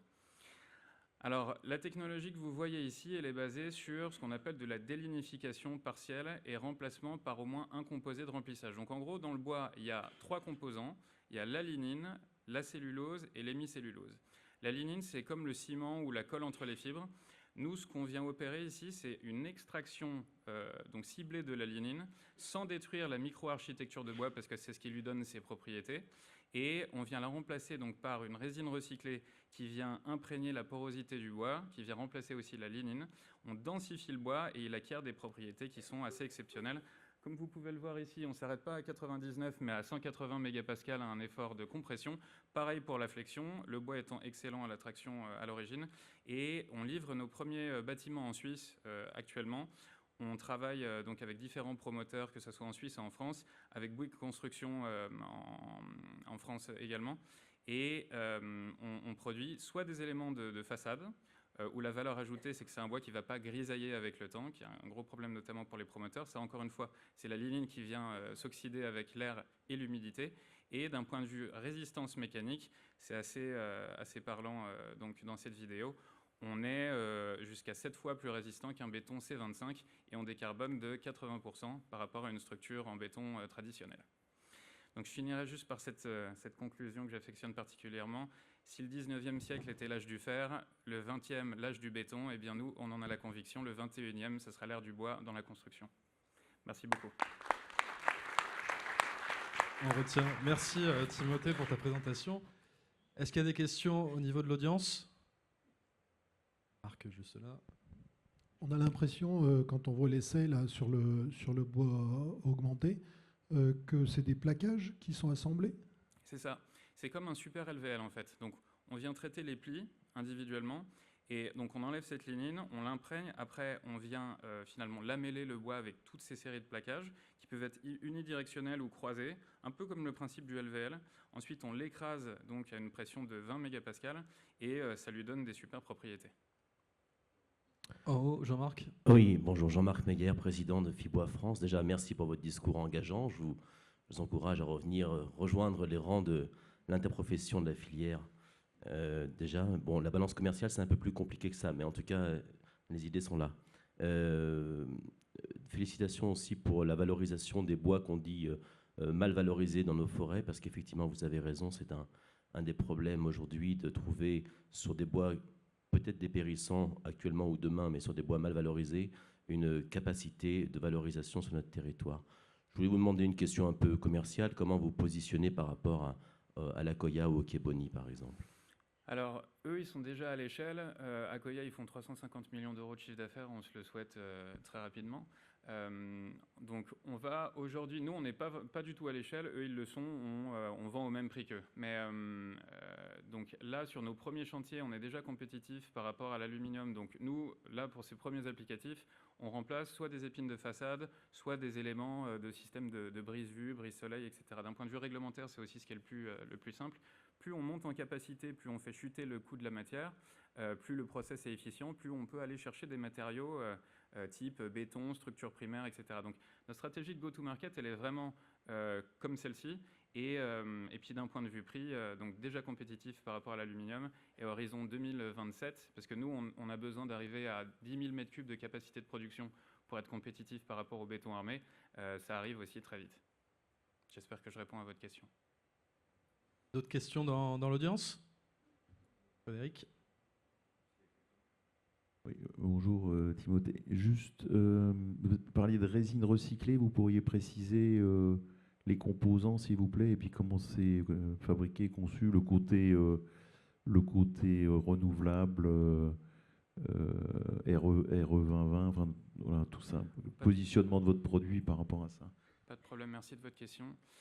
La résine qu'on utilise, nous, c'est une résine thermoplastique, donc elle a la faculté de pouvoir être recyclée. Il y a une part recyclée dans la résine aussi à hauteur de 30%. On est assez tributaire en fait de ce qui existe sur le marché aujourd'hui en termes de résine parce qu'on n'est pas des formulateurs de résine nous-mêmes. Là, on voit que donc, des BASF, etc., ils avancent très vite dans des résines qui sont 100% biosourcées, d'autres producteurs aussi.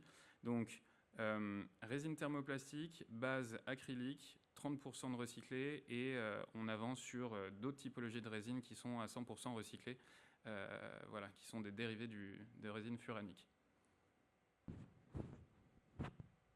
Dernière question, il nous reste 45 secondes.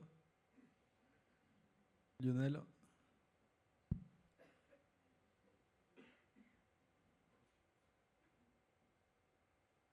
Et si on part à l'autre bout du cycle de vie, en fin de vie, la recyclabilité de ce produit qui a du coup été transformé, elle est comment? Oui, recyclage mécanique. Donc, on peut prendre ce matériau, le broyer, faire des panneaux de particules, par exemple. On l'a aussi testé avec plusieurs acteurs donc dans le secteur du packaging, où ils prennent notre matière, ils le broient et puis ils en font toutes sortes de composants pour leurs besoins de packaging. On a aussi la meilleure recyclabilité, c'est le réemploi. Donc c'est pour ça qu'on travaille sur des matériaux à très haute performance où dessus, avec des systèmes d'assemblage, on peut facilement les démonter et puis les réutiliser, donc soit en tant que tel, soit transformés dans d'autres types d'applications dans le bâtiment. Merci Timothée et bravo pour ton pitch. Merci d'avoir pitché. Et pour la prochaine start-up, c'est Sophie. Oui, c'est toi qui viens. J'appelle Sophie sur scène pour Keywood. Alors là, je suis obligée de baisser.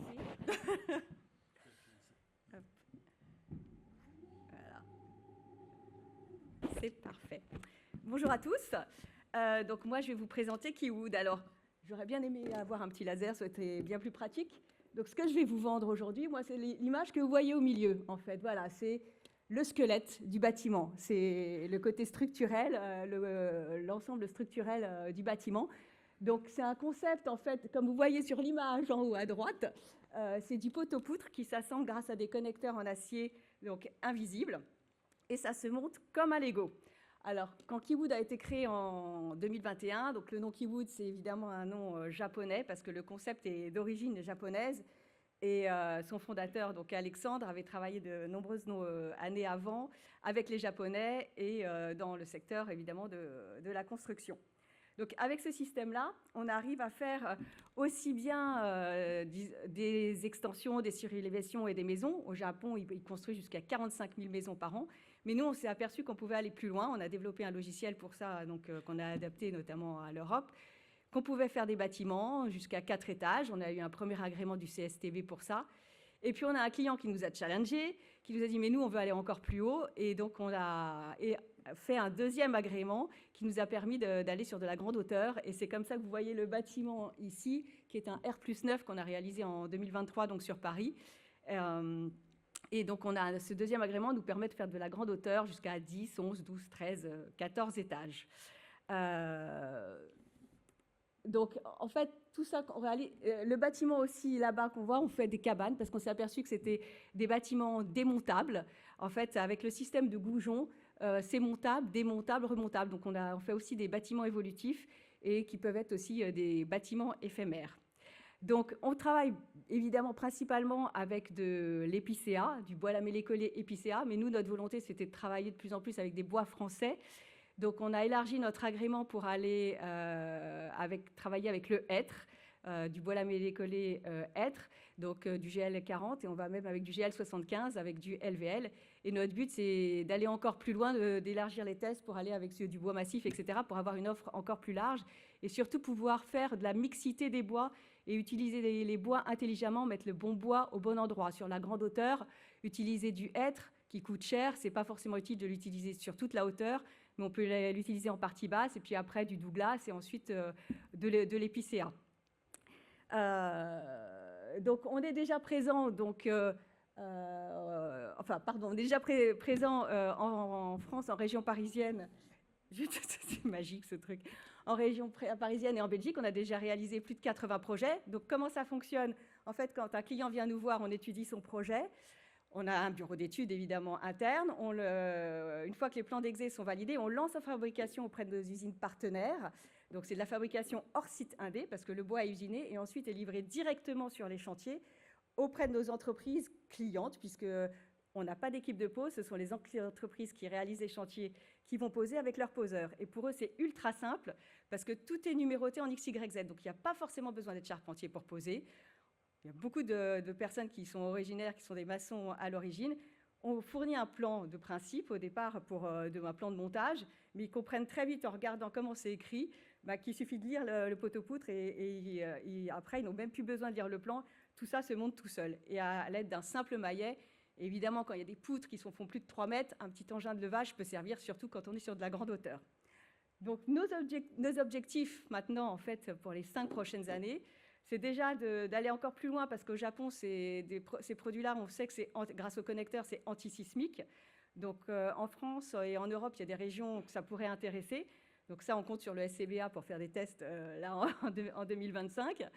Et puis, bien sûr, c'est d'être présent un peu plus partout, d'élargir notre présence, et au niveau national et au niveau européen. Donc on cherche des partenaires commerciaux, donc régionaux en France, et puis en Europe, tout ça pour avoir un objectif en 2030 d'avoir au moins 500 projets réalisés.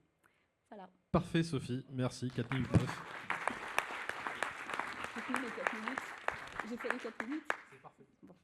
Est-ce qu'on a des questions dans l'audience? Gwendoline?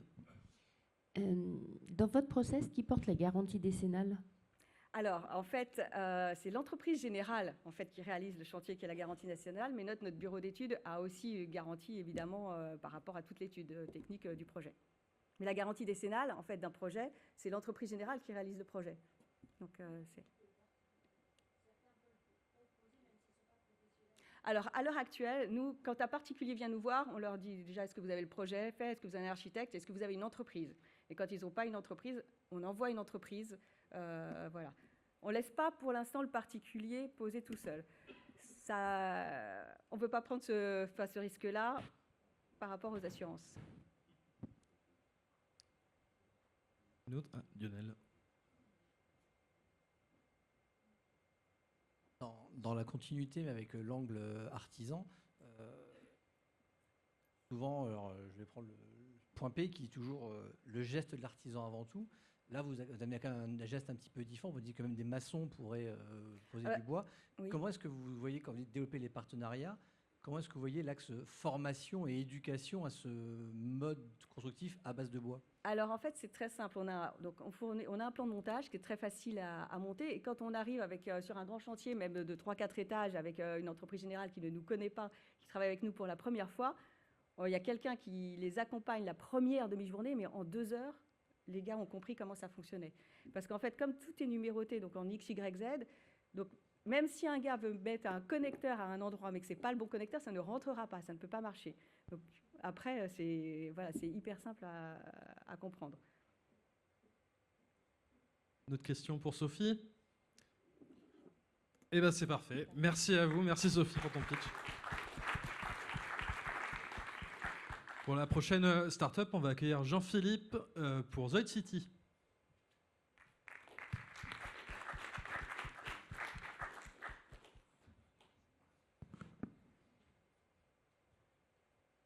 Bonjour tout le monde. Alors je vais dévier un petit peu de ce que j'avais prévu pour mes 4 minutes. Alors Zoid City, c'est simple, on fait des modulaires d'intérieur en open source. Modulaire, vous voyez ce que c'est. Ça a révolutionné le bâtiment transitoire dans les années 60. Donc, pas de problème, vous voyez ce que c'est. D'intérieur, parce que nous, on s'occupe exclusivement d'intérieur de bâtiments, des usines, des ateliers, des entrepôts. Un Algeco, ça n'y rentre pas. Nous, on sait rentrer par des portes, par des escaliers, monter en mezzanine, travailler avec des Fenwick et pas des grues, etc. Donc, on est vraiment extrêmement attaché à pouvoir être utilisé dans des bâtiments. Et puis, on est open source. Et ça, qu'est-ce que ça veut dire? Alors, j'avais préparé tout un petit speech pour vous parler de ce que c'est que l'open source, mais malheureusement, on a une actualité qui nous presse là-dessus. Il y a un appel à projet qui a été lancé par le Premier ministre hier sur la reconstruction de Mayotte et sur la capacité de dire est-ce qu'on peut réutiliser des bâtiments encore debout pour faire des choses. Si j'étais une entreprise normale, je serais en train d'essayer de vous faire pleurer pour obtenir 20 millions. Je ne les aurais pas et ça partirait nulle part. L'intérêt de l'open source, c'est de dire moi j'ai une propriété intellectuelle et elle est libérée et elle va permettre à un petit peu tout le monde de dire comment moi je peux contribuer à ce processus. Les gens de Voodoo, si on a des poteaux à faire de haute qualité, évidemment des gens comme Point P, des gens comme Saint-Gobain, Pifto, si vous voulez faire des arbalétriers en bois composite. Évidemment, nos amis de Batipac pour projeter de la chaîne de production. On espère bien que des gens comme Koji pourraient se dire « Ah, mais mes micro-usines pourraient faire aussi des modulaires d'intérieur quand c'est nécessaire. » Et c'est ça l'open source. L'open source, c'est pas « je vais vous créer une entreprise pyramidale et ça va bien se passer ».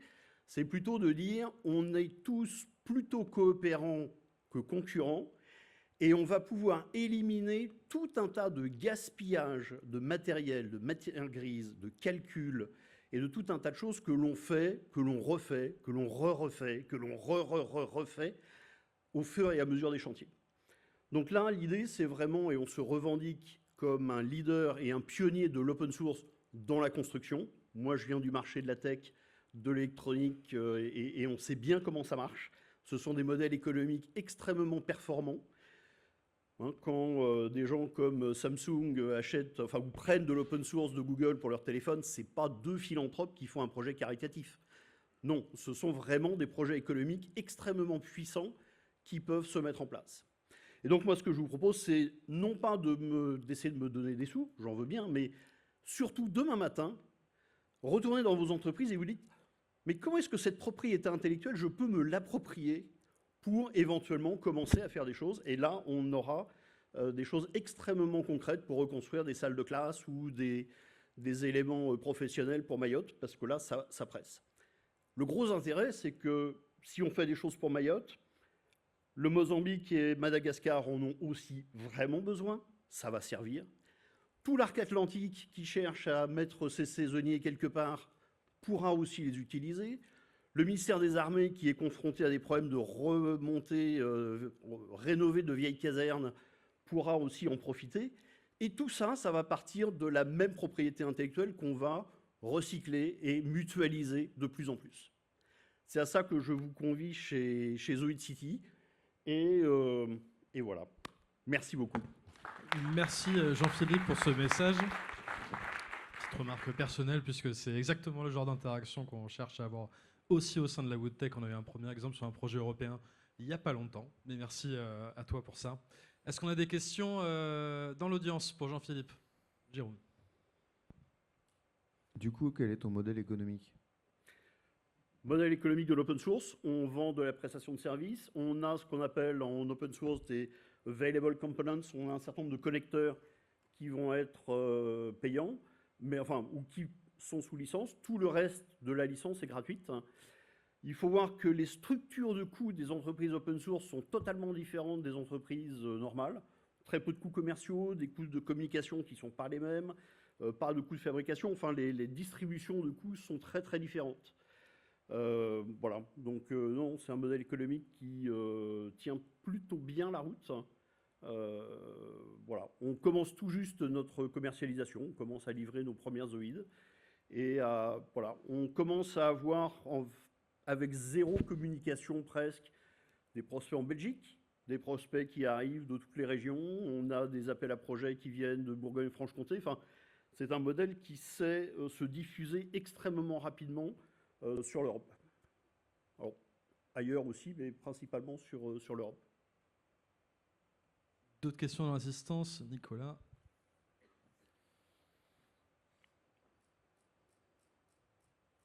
Bonjour Jean-Philippe. Nicolas de Ways of Change. Ben justement, vous parliez de Mayotte. Est-ce que vous avez, vous envisagez des propositions sur ce cas concret?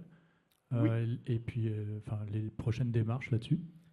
Oui, alors bon, j'ai contacté des gens que je connais à Fonds Impact, Crédit Mutuel ou le Fonds sociétal. J'ai lancé d'autres bouées là-dessus. Pour l'instant, on ne sait pas grand-chose. On a juste un Premier ministre qui a dit qu'il allait faire un appel à projet. Donc pour l'instant, on ne sait pas grand-chose de ce qui va se passer. Je suis en contact avec l'ACIM, qui est le syndicat des constructeurs de modulaires, pour voir si on peut faire quelque chose. Mais évidemment, il y a dans l'assistance un certain nombre d'entreprises extrêmement puissantes qui pourraient facilement démarrer ce projet. D'autres fabricants qui vont pouvoir s'agglutiner. On peut commencer à imaginer faire des choses dès janvier. Hein. C'est ça aussi l'intérêt de l'open source, ça va être de pouvoir agglutiner ou agréger un certain nombre de capacités sans avoir à monter des usines à gaz qui tourneront quand tout le monde sera mort là-bas. C'est un peu ça l'objet. Une question de Jean-Marc en haut.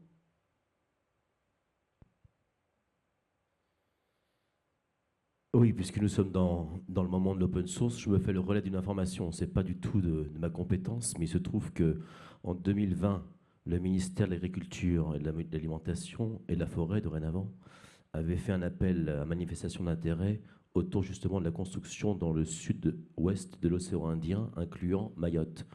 Et donc j'ai à vous remettre, si vous le voulez, en open source, bien évidemment, un travail effectué nommé pour une filière bois, fibre, construction soutenable et solidaire dans le sud-ouest de l'océan Indien par un bureau d'études nommé Gojar Technology, et qui plus est, c'est une SCOP. Voilà, en tout cas, je passe cette information. Merci beaucoup. Ça nous nourrira. Parfait. Une dernière question? Alors, on est bon. Bah, merci, merci pour vos questions. Merci Jean-Philippe. Pour notre dernière startup, je vais monter le pupitre, puisque Ilias va nous rejoindre de Épure. Alors, c'est un peu haut quand même. Pas trop. Bonsoir à tous, je m'appelle Ilias Zinstag, président et cofondateur de l'entreprise Épure. Alors, à Épure, on conçoit et on fabrique le premier robot de charpente numérique au monde. L'idée, elle est venue avec mon associé, on était charpentier il y a une dizaine d'années, et sur un chantier, on avait 40 cubes de bois à tailler. Alors nous, en tant que charpentier, notre plaisir, il était quand même justement dans le façonnage de la matière avec les outils électroportatifs qui sont à disposition, dont on disposait à l'époque. Et donc on a taillé nos 40 cubes de bois, c'était un beau chantier de poteaux-poutres.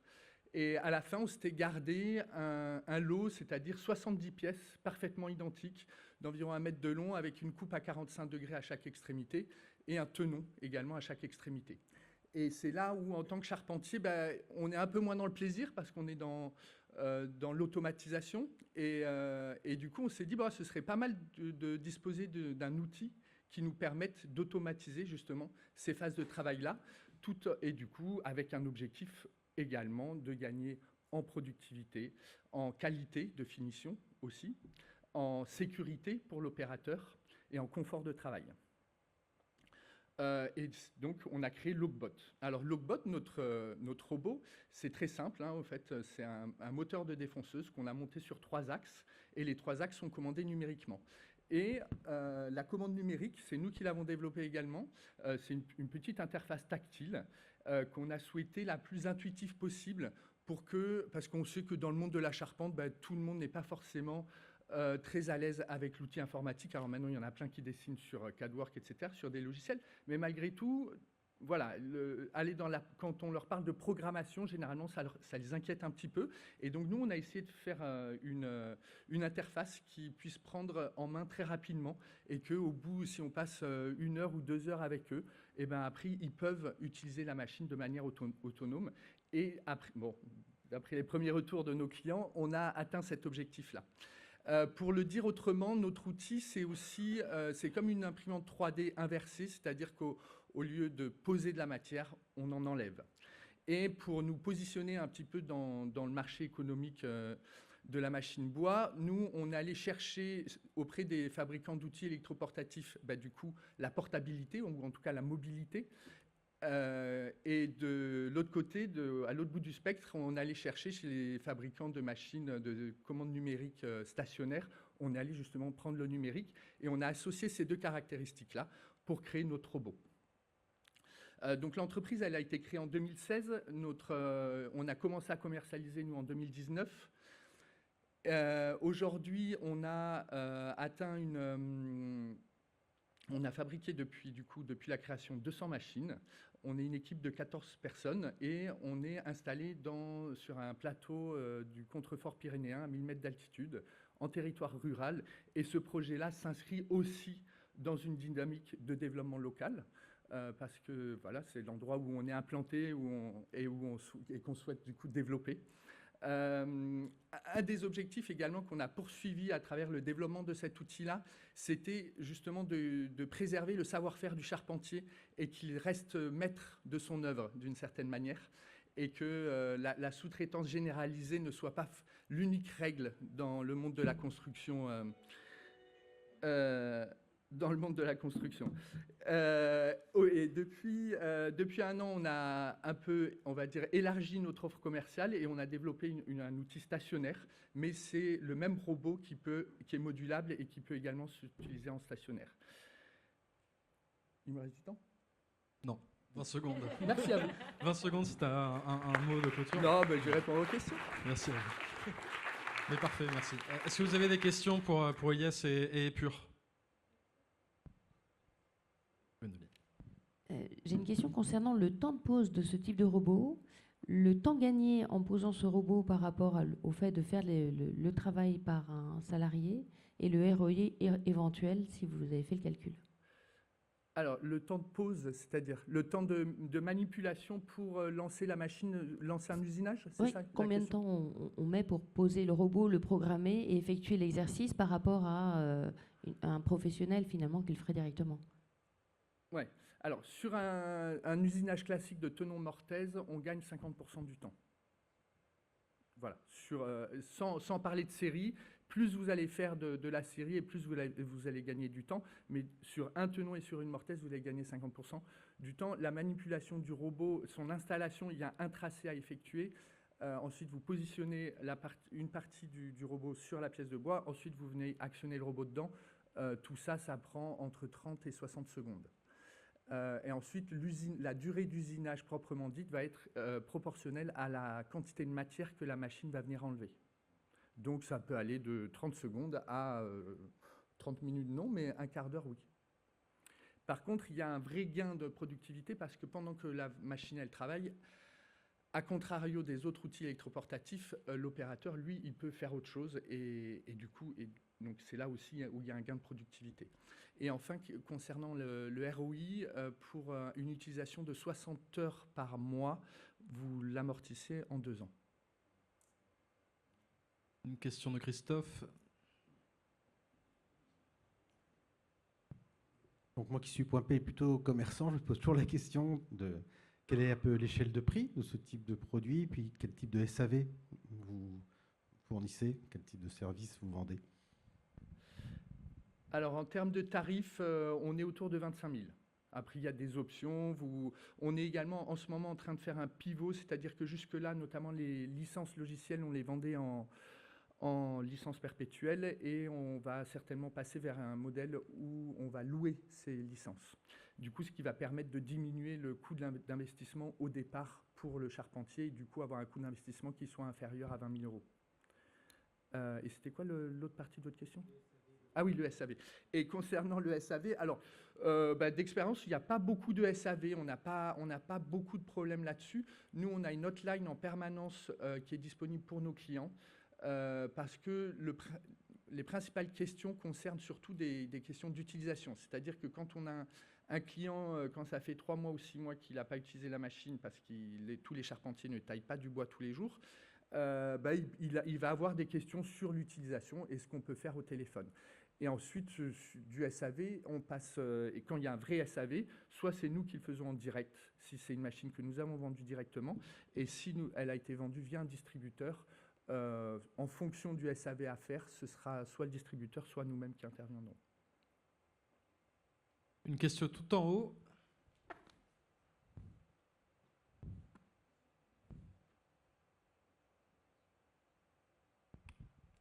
Bonjour, Mathéo.p, merci pour la présentation. Moi, je me posais la question au niveau de votre segmentation client. C'est-à-dire quel type de client vous voulez viser? Est-ce que vous voulez viser en direct le charpentier ou passer par des distributeurs? Alors, depuis la création d'Épure, notre objectif, au départ, c'était quand même de passer via un réseau de distribution. Ce dont on s'est rendu compte au fil du temps, parce que, par exemple, en 2023, moi, j'ai confié la commercialisation de mes robots à un distributeur exclusif en France.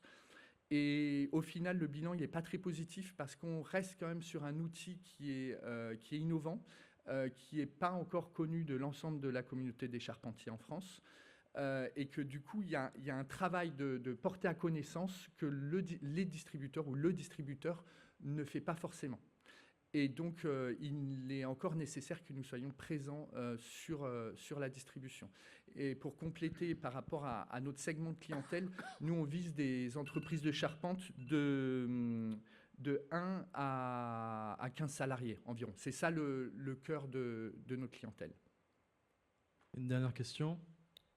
Oui, toujours dans la même veine sur l'utilisation. La durée de vie en nombre d'heures. Vous avez pu éprouver ça depuis que vous avez commercialisé Alors, la machine? moi, je suis fabricant. Du coup, déjà, c'est des choses qui se décident en amont. C'est-à-dire quand on sélectionne nos fournisseurs, nous, on leur a spécifiquement demandé qu'il n'y ait aucun élément composant de la machine qui ait une durée de vie inférieure à 5000 heures d'utilisation.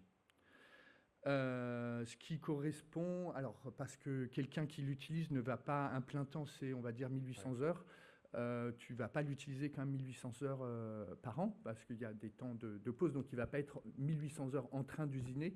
Donc on a estimé ça à un minimum de 5 ans.